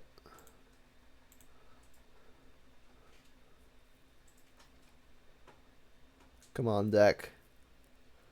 Another Saga. So if I attack both, I can use the Ren and 6 to ping the Thragtusk to finish it.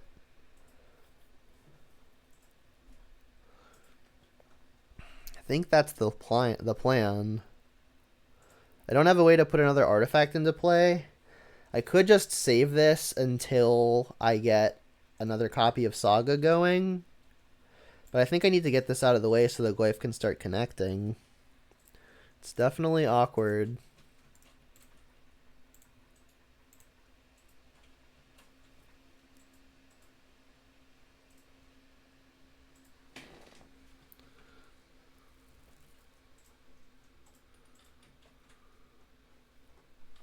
Okay.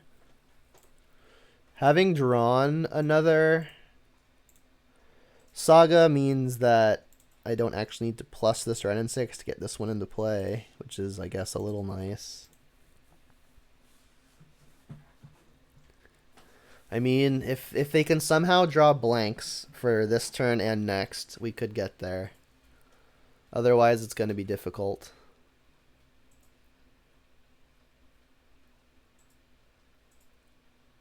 What is this? Is this a scrying? Beseiju my needle. Jeez. They're drawn pretty hot, unfortunately. Yes, I would like to use the ability. I guess it doesn't really matter, huh? I want more red and more green stomping ground. So now they get to Karn and minus it.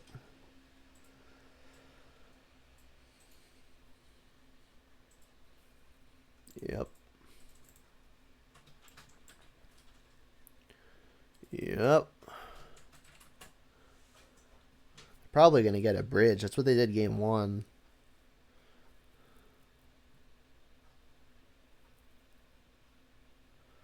They can't play it immediately.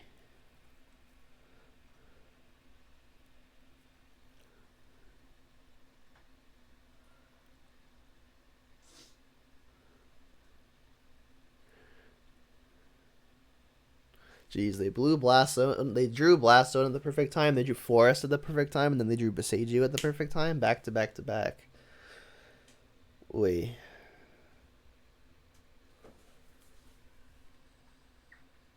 Should probably just get Relic of Progenitus.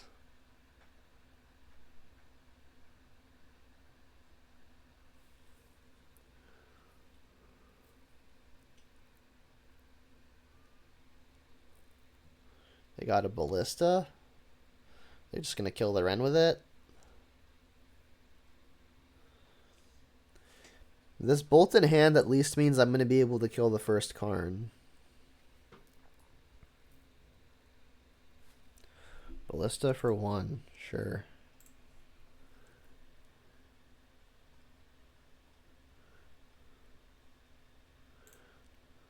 You're going to go after the Ren? Yeah. I think I have to let that happen. The issue is I won't be able to loop Ren and 6s. If I bolt this, I won't be able to kill the Karn. I think I just have to let this happen.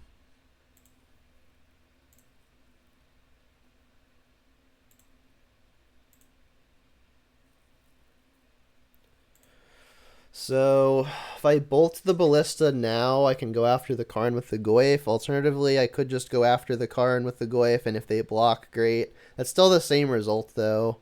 Should probably just kill the Ballista. I guess holding it has some merit, because if I find another Ren and 6, I could immediately just ping it.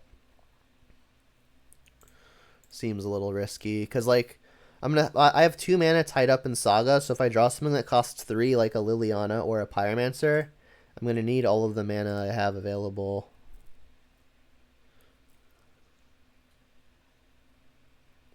So they'll just ping me, I suppose.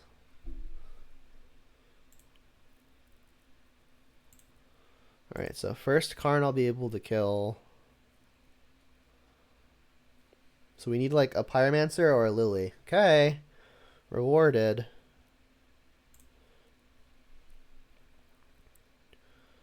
This is a 7/8. Hold on.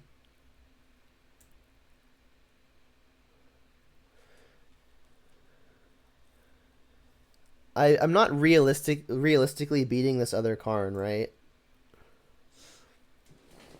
What if I edicted this, hit the opponent for 7, put them to 3, and then we're live to my 2 lightning bolts in the deck? Plus, like, the additional attackers. Thing is, like, this minusing is very, very scary. They've got 8 mana to do whatever they wish with. But I'm alive to, I guess, just going wide. Going wide might be good enough.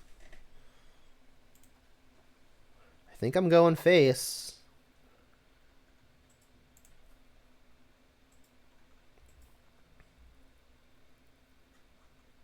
Sundering Titan can't kill all of my red sources.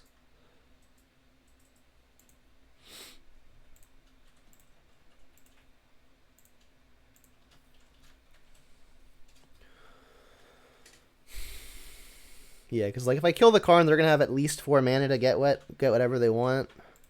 All right, you'll sacrifice a creature. I mean, I'll have 2 lethal threats going into next turn.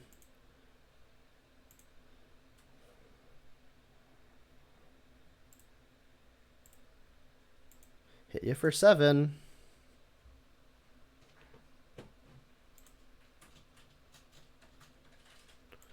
Go.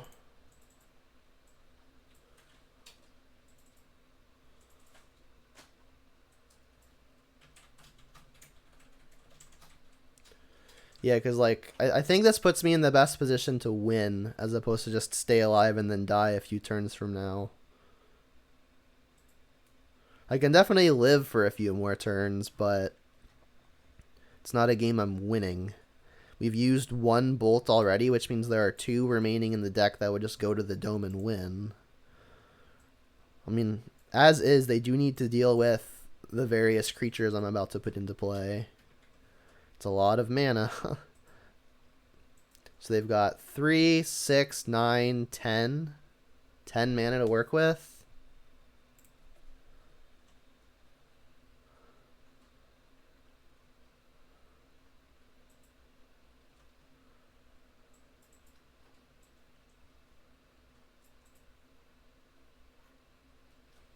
Like, even Sundering Titan I probably beat. I don't beat Sundering Titan plus Relic.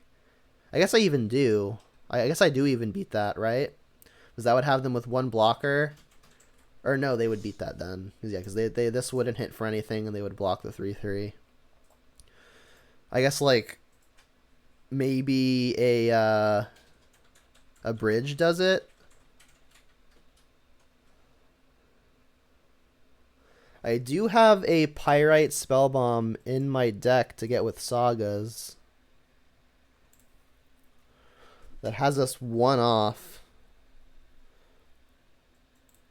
Their hand is another Karn and unknowns. Is this just new Karn?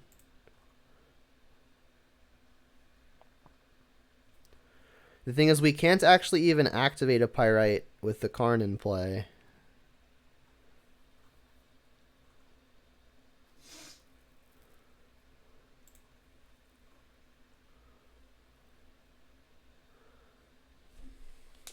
So they've got 3 mana to do with what they will. This probably has to get a relic.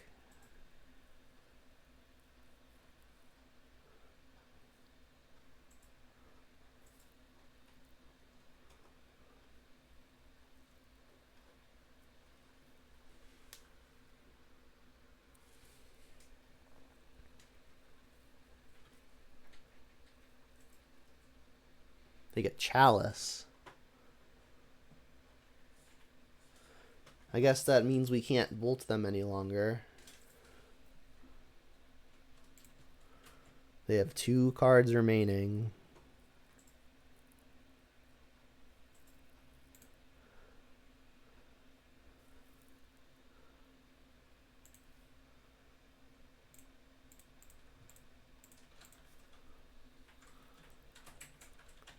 Alright, what do we draw?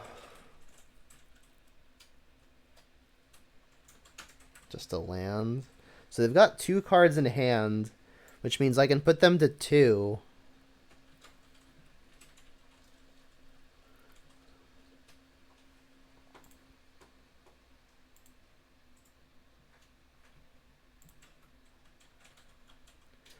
And then I have to fail to find. You know what? I think what I need to do is just not make a token. Because this is going to get Pyrite, which is going to make me a 2 power. Put them to 1, and then the moment that they lose the Karn, I get to win. Putting them to 2, taking them to down from 2 to 1 also means that Renin 6 is a lethal draw.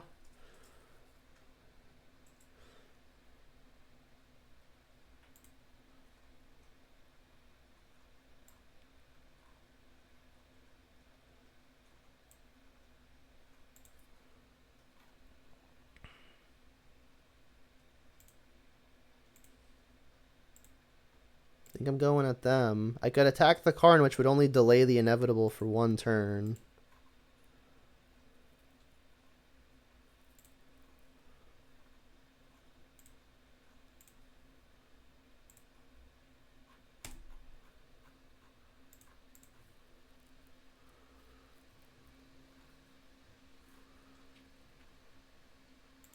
Alright, so the moment their Karn leaves play, I get to kill them with the Pyrite.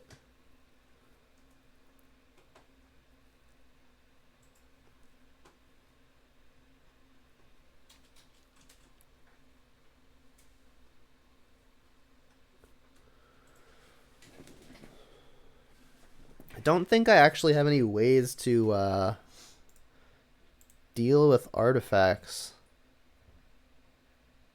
with this configuration. That is a soft spot in the list, is just artifacts. There aren't really any Kolaghan's commands or anything like that.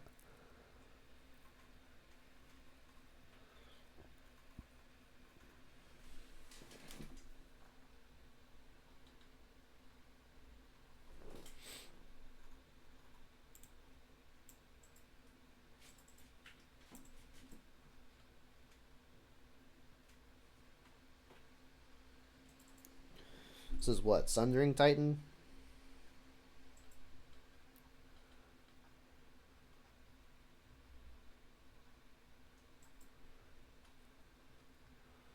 I've got an Edict loaded up with this Liliana.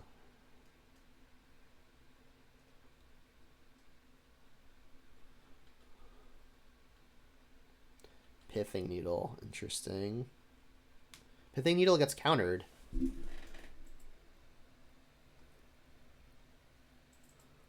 Got him. Opponent says LOL. I mean, as long as you can play another card from your hand. Yeah. Can you play the other card from your hand? Looks like it.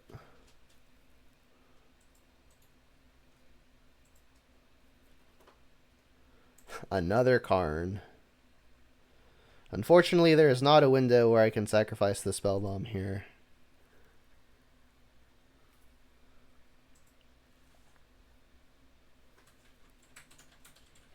Alright, Renin 6 is a lethal draw.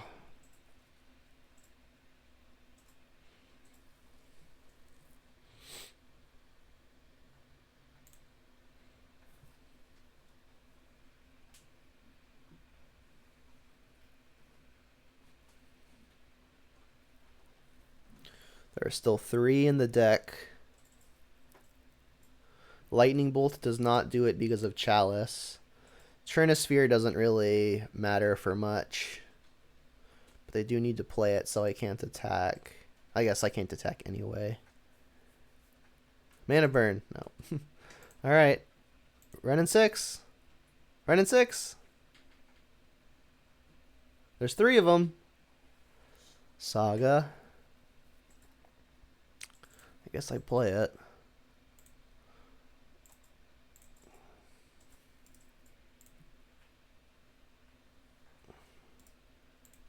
Actually, I guess I should turn off yields in case for some reason they mess up and I can spell bomb them.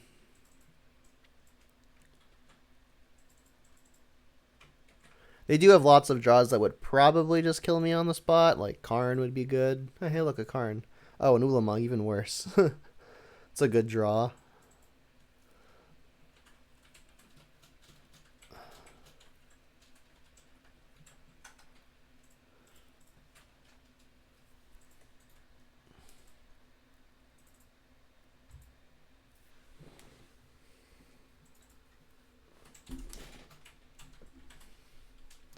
They have to hit the Liliana, or else you would just edict it. So I guess they're just thinking about what the other thing to hit would be. It's probably just Pyrite, honestly. If they're worried about me finding artifact removal, then they have to get rid of, I guess, also a creature, so that way I can't Alpha Strike after hitting a bridge. But they for sure need to get rid of the Liliana, and I guess a creature.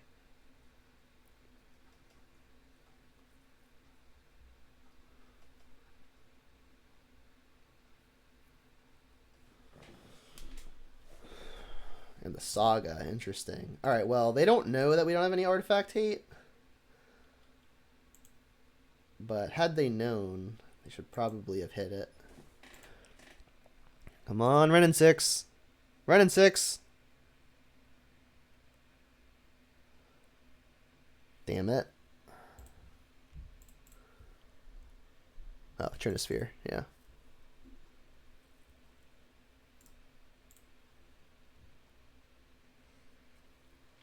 We're going to have one more look at it because this is going to hit us for 20 off the top.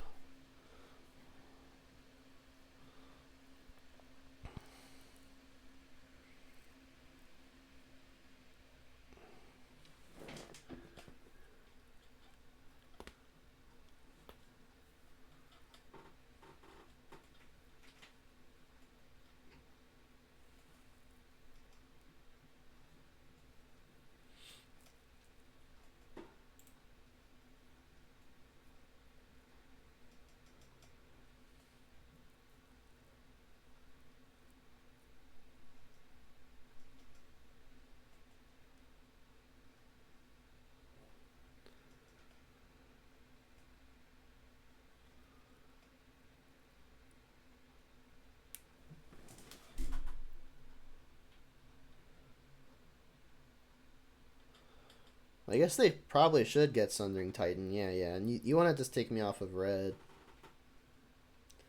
So if they take me off of red, I'm on no outs.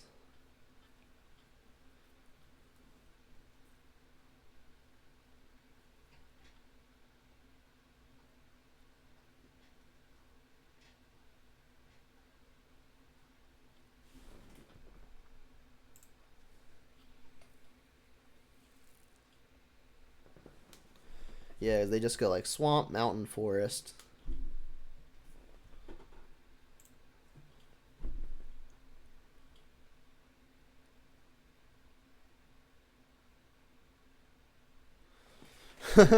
Alright, they made a mistake.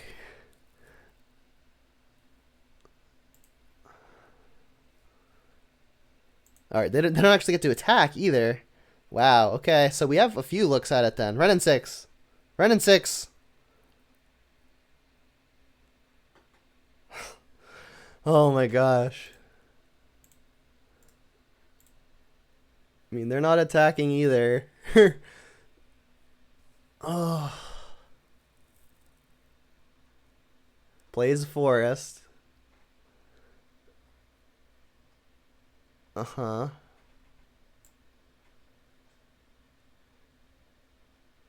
Alright, well, they can actually be plussing on this in order to kill it, right? Its mana value is 0. Run in 6. Run in 6. Run in 6. Oh.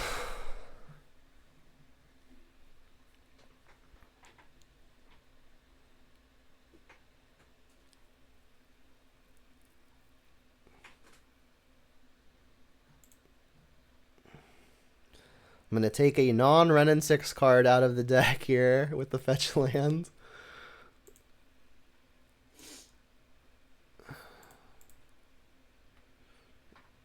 Oh, I just like don't have any left. That's funny. I mean, yeah, it's 3 monkeys is what does it here. Or sorry, three Renin 6s. I guess like Boseiju also does it. Boseiju also does it. So we actually have 6 outs here. Come on, come on. Oh my gosh. Oh, Trinosphere.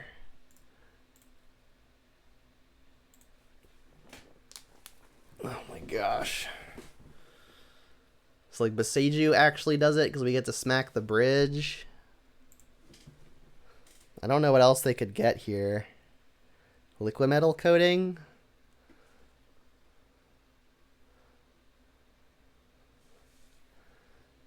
Yeah, they can take our Blood Crypt offline.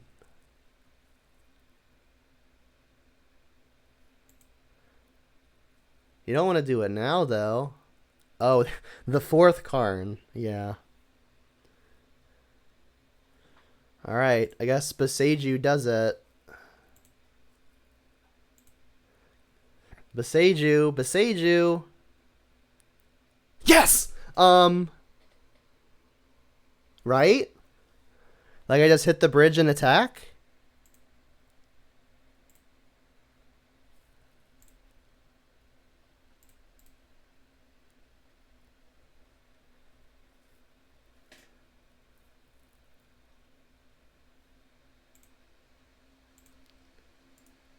Attack the opponent.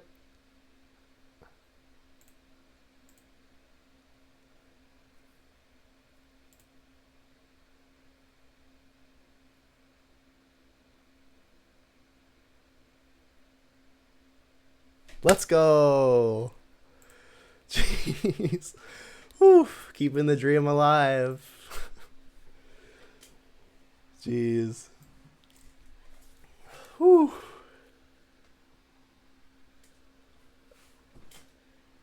Wow.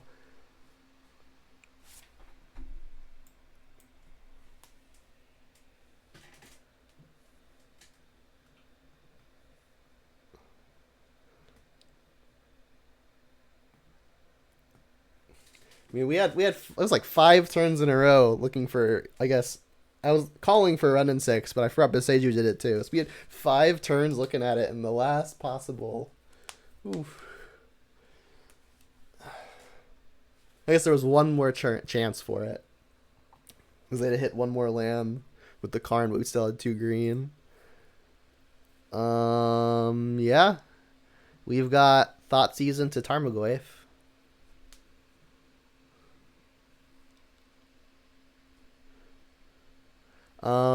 I guess I just get basic Swamp here. They could be an aggro deck. The only thing basic Swamp is bad for is getting Renin 6 into play on turn 2, but I've got a turn 2 play anyway, even if I find one.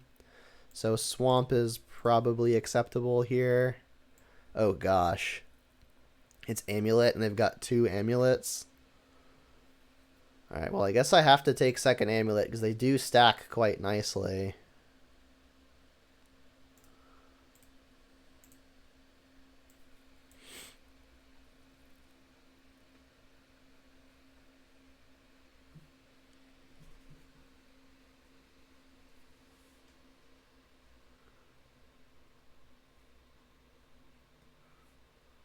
So next turn I will likely shock a Stomping Ground and get this Goyf into play. I may want to hold the Verdant Catacombs to potentially enable Revolt.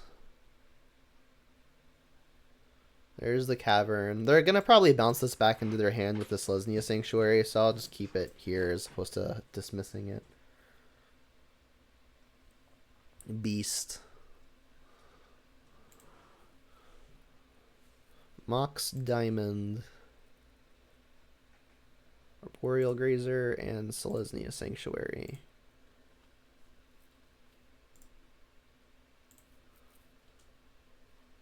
Thoughtseize is a good one. I could even just Thoughtseize now in order to take second Amulet now that they haven't played it. Alternatively, I could get the Goyf down, but honestly, these Amulets are just too powerful. I'm going to Thoughtseize it.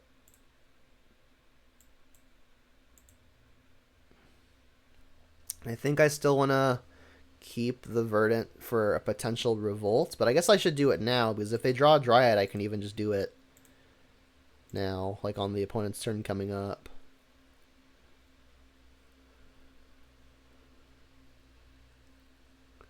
There's the Explore.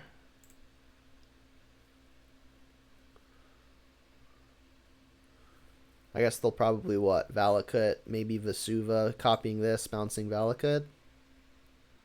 No, okay. Map. Okay, well, Map is going to get a Saga. I'm going to keep this Verdant in play for Revolt. That Spellbomb doesn't really do anything. Say yes. Cast Tarmogoyf.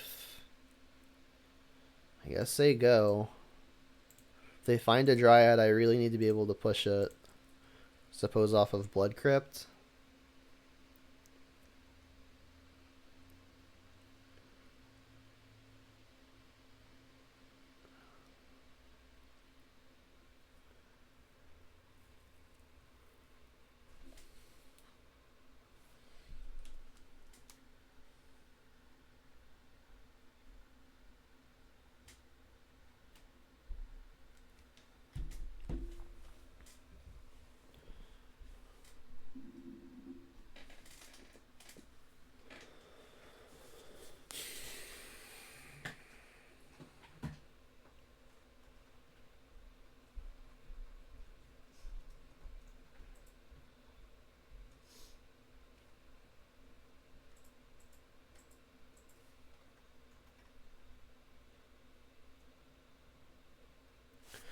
So I'm going to assume they're bouncing Cavern here. Good to know that they're not getting a Saga into play, I suppose.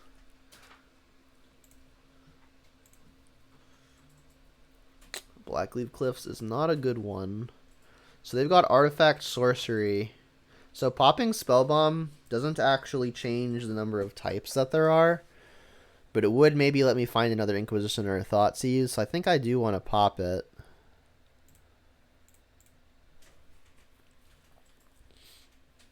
Yeah, we're not actually taking any types out here.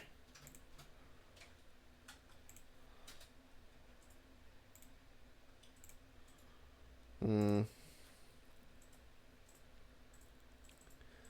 I want to push this out of the way just to add a creature. I mean, I'm not beating a Titan at this point. So it's literally, I'm only holding Fatal Push for Dryad.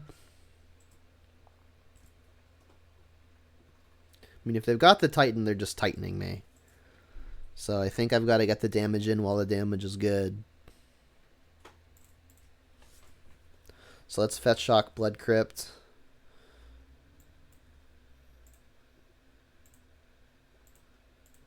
Kill this out of the way.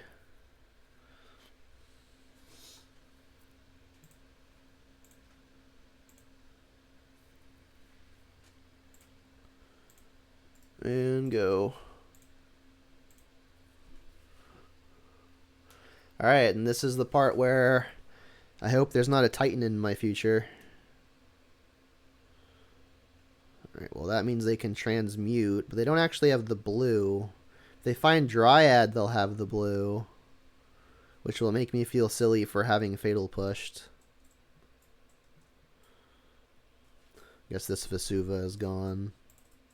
Alright, they just have Titan. Okay. Well, they don't have any of the ways to exploit it currently. I guess they'll probably just get 2 blue sources so that they can transmute and have a route to a second one. I do have things like Liliana of the Veil in my deck.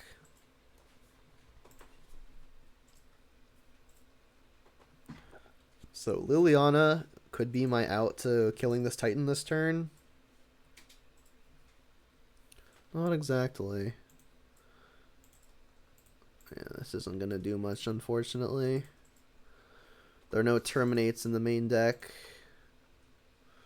There's a push. This is a 5/6. I guess I can trade with this thing.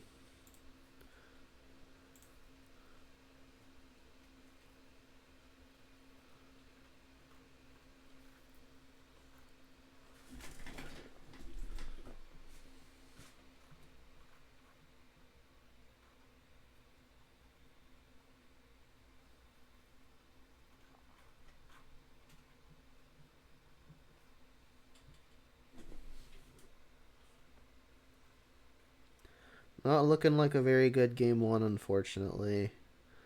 We've got 7 power in play. There's not even a way I could like sneak through lethal if they attack and don't play a blocker.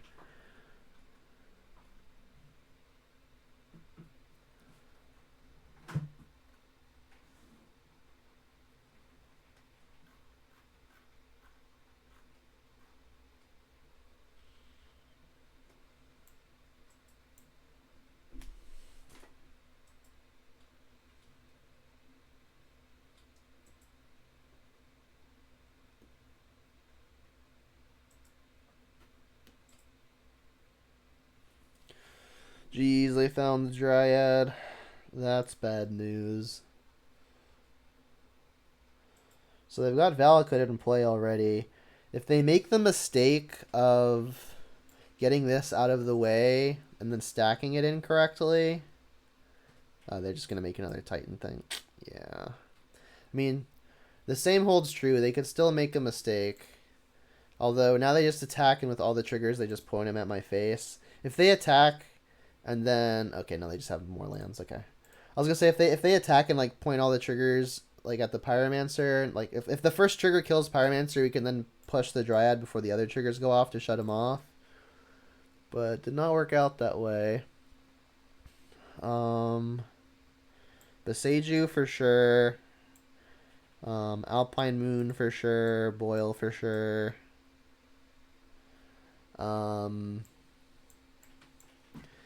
Chalice is interesting. We could turn off all of the pacts, which they do have more than 4 pacts, right? Because they can transmute for all of them. Alright, these lightning bolts are not going to do anything. Let's get those out of here.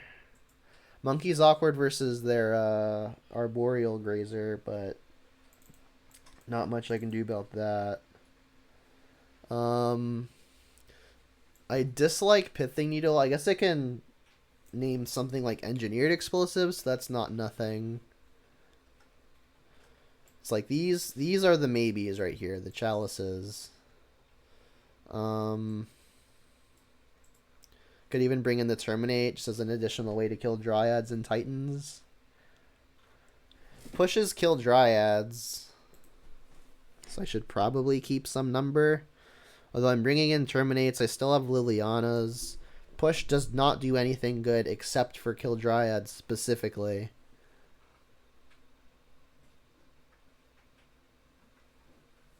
Maybe I want to add one more Urza Saga target. Maybe it's a Pyrite, just because that one deals damage. It's like these are the like potential maybes. Like I'm always gonna get these two first, pretty much. But maybe adding another. You can't get this with Saga because it doesn't cost 0 or 1. It costs XX.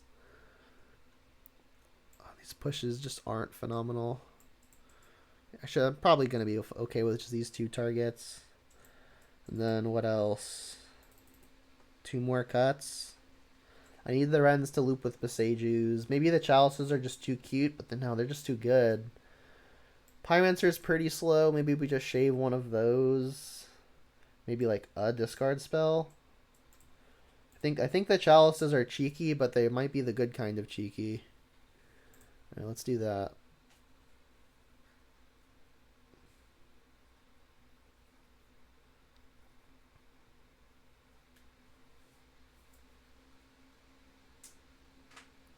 Would like to go first. Yep. I don't actually have to cast the Chalice now, so I won't. I'll let them play a few turns with the information that maybe their sagas are, that maybe their pacts are good. They've mulliganed once, which is good. And then if they play their stupid Arboreal Grazer, I'll probably have to push it so this monkey can connect. I've got Liliana for potential Dryads.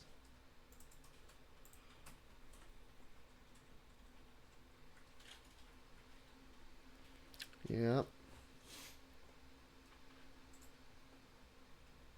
Alright, well I have to push that. I guess Beseiju can deal with the Chalice, which is also kind of annoying. Alright, let's get this out of the way. We need Monkey to connect.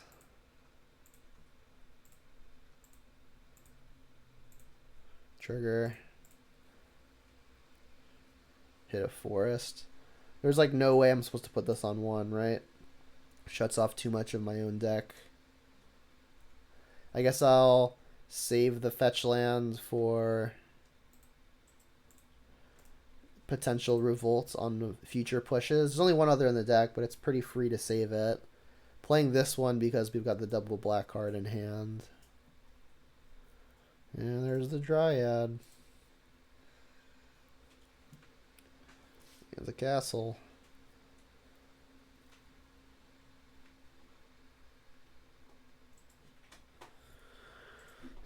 So, geez, and another one of these damn beasts. There's the Renin 6. Well, that's really bad for me, because now I can't even edict their stupid Dryad. Another land means they get to Titan. I guess if they've got the pack, this would be the turn to play the Chalice.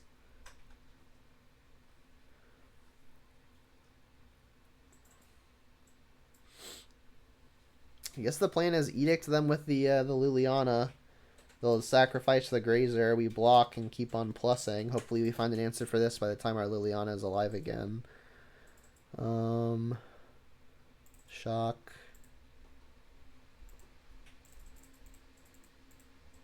Liliana. Minus target you. There goes a Grazer. Cast this. Go.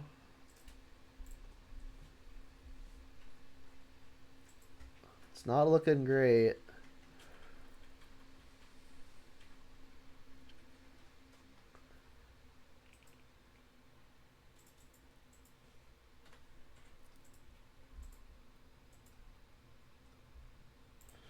I will block.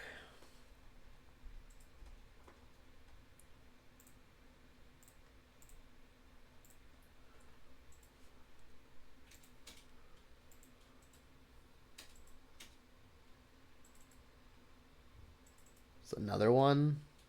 Tracker. Jeez. And they've got the land. Brutal. I guess we get to eat their last card. Another land is not going to do it.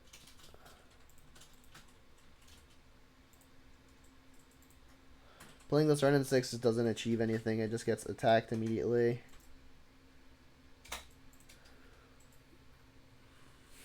The last card was even another Dryad.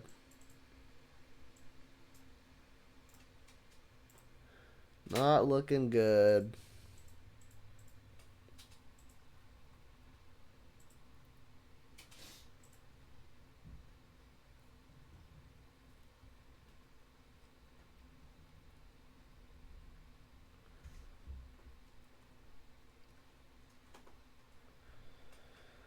Still need to keep this fetch land in play in case I find a push. I guess not even true because the treasure can always revolt for me.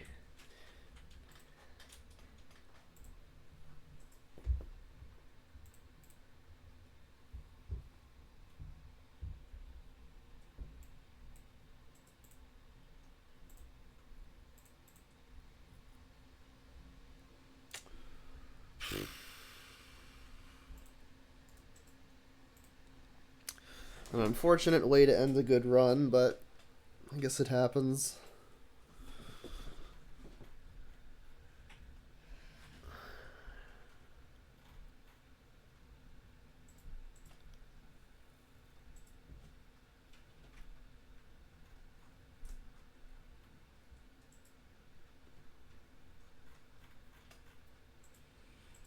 There's theoretically a world where I come back, but it involves them drawing only lands that don't do anything.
All right, that'll do it.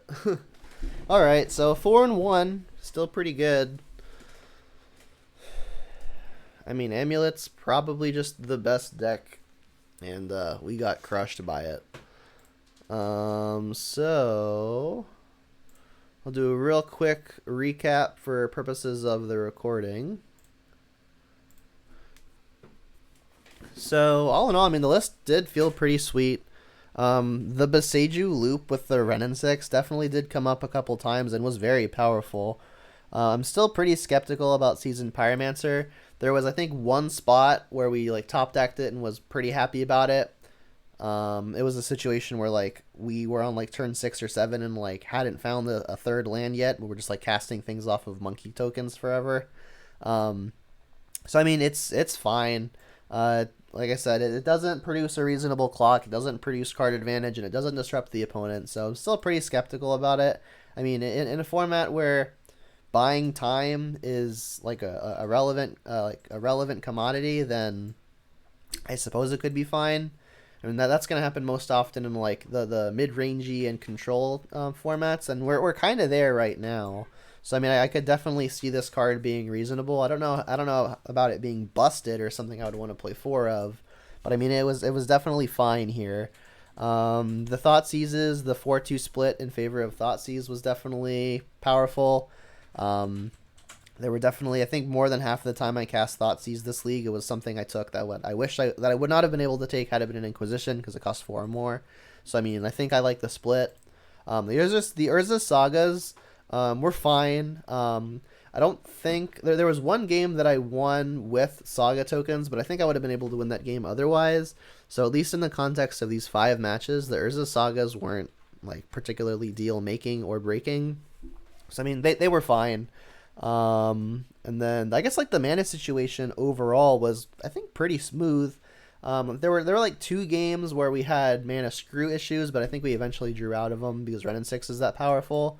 But I mean, I wasn't really, except for one specific time, short on my like actual colors. I mean, this list is playing, what is it, like 9 fetch lands, which definitely makes sense when you're playing colorless lands, because like you need fetches to make sure you can get your colors, as opposed to playing things like extra fast lands that only ever produce 2. Shocklands also obviously produce 2, but you need them for the fetches. So I mean, I think the mana base is probably just fine. It's nice and solid. The pushes were a little awkward. I mean, they killed pretty much what I needed it to kill most of the time, but I guess in a shell of Jund, not playing Mishra's Bauble, not playing Dragon Rage's Channeler, it's a little bit harder to reliably have Delirium. So maybe Unholy Heat isn't as reliable a tool, whereas Fatal Push is just going to be able to hit more things than Heat would in this specific configuration. So I mean, the pushes I'm definitely skeptical about. And the Pyromancers I'm definitely skeptical about. But everything else seemed really, really excellent. The Besejus did well. We didn't see any Slam Dunk Turok matchups, but we did bring it in once, and it was good anyway. The Chalices were presumably fine. We brought in the Boil. We brought in the Alpine Moons a few times. We never saw any Coaling Ritual matchups, but I mean, the Terminates and these other two artifacts definitely did come in handy a few times. So I mean, this entire sideboard was used with the exception of Coaling Ritual, but we just didn't hit that matchup. And then that's really, I think, all the thoughts I have. So like, I like the sideboard, skeptical of Pyromancer, skeptical of Fatal Push. But other than that, I really like the list, and a 4-1 is a good result. So that's going to be it for this recording. If you're watching this on YouTube, thanks for watching up until this point. I really appreciate your support. Remember to hit that like button and drop that subscription, which on YouTube is free. They're two free great ways to support my content, and I really enjoy making these videos, so the more support, the better. So if you're watching on YouTube, have a good one, and until next time, Jund them out.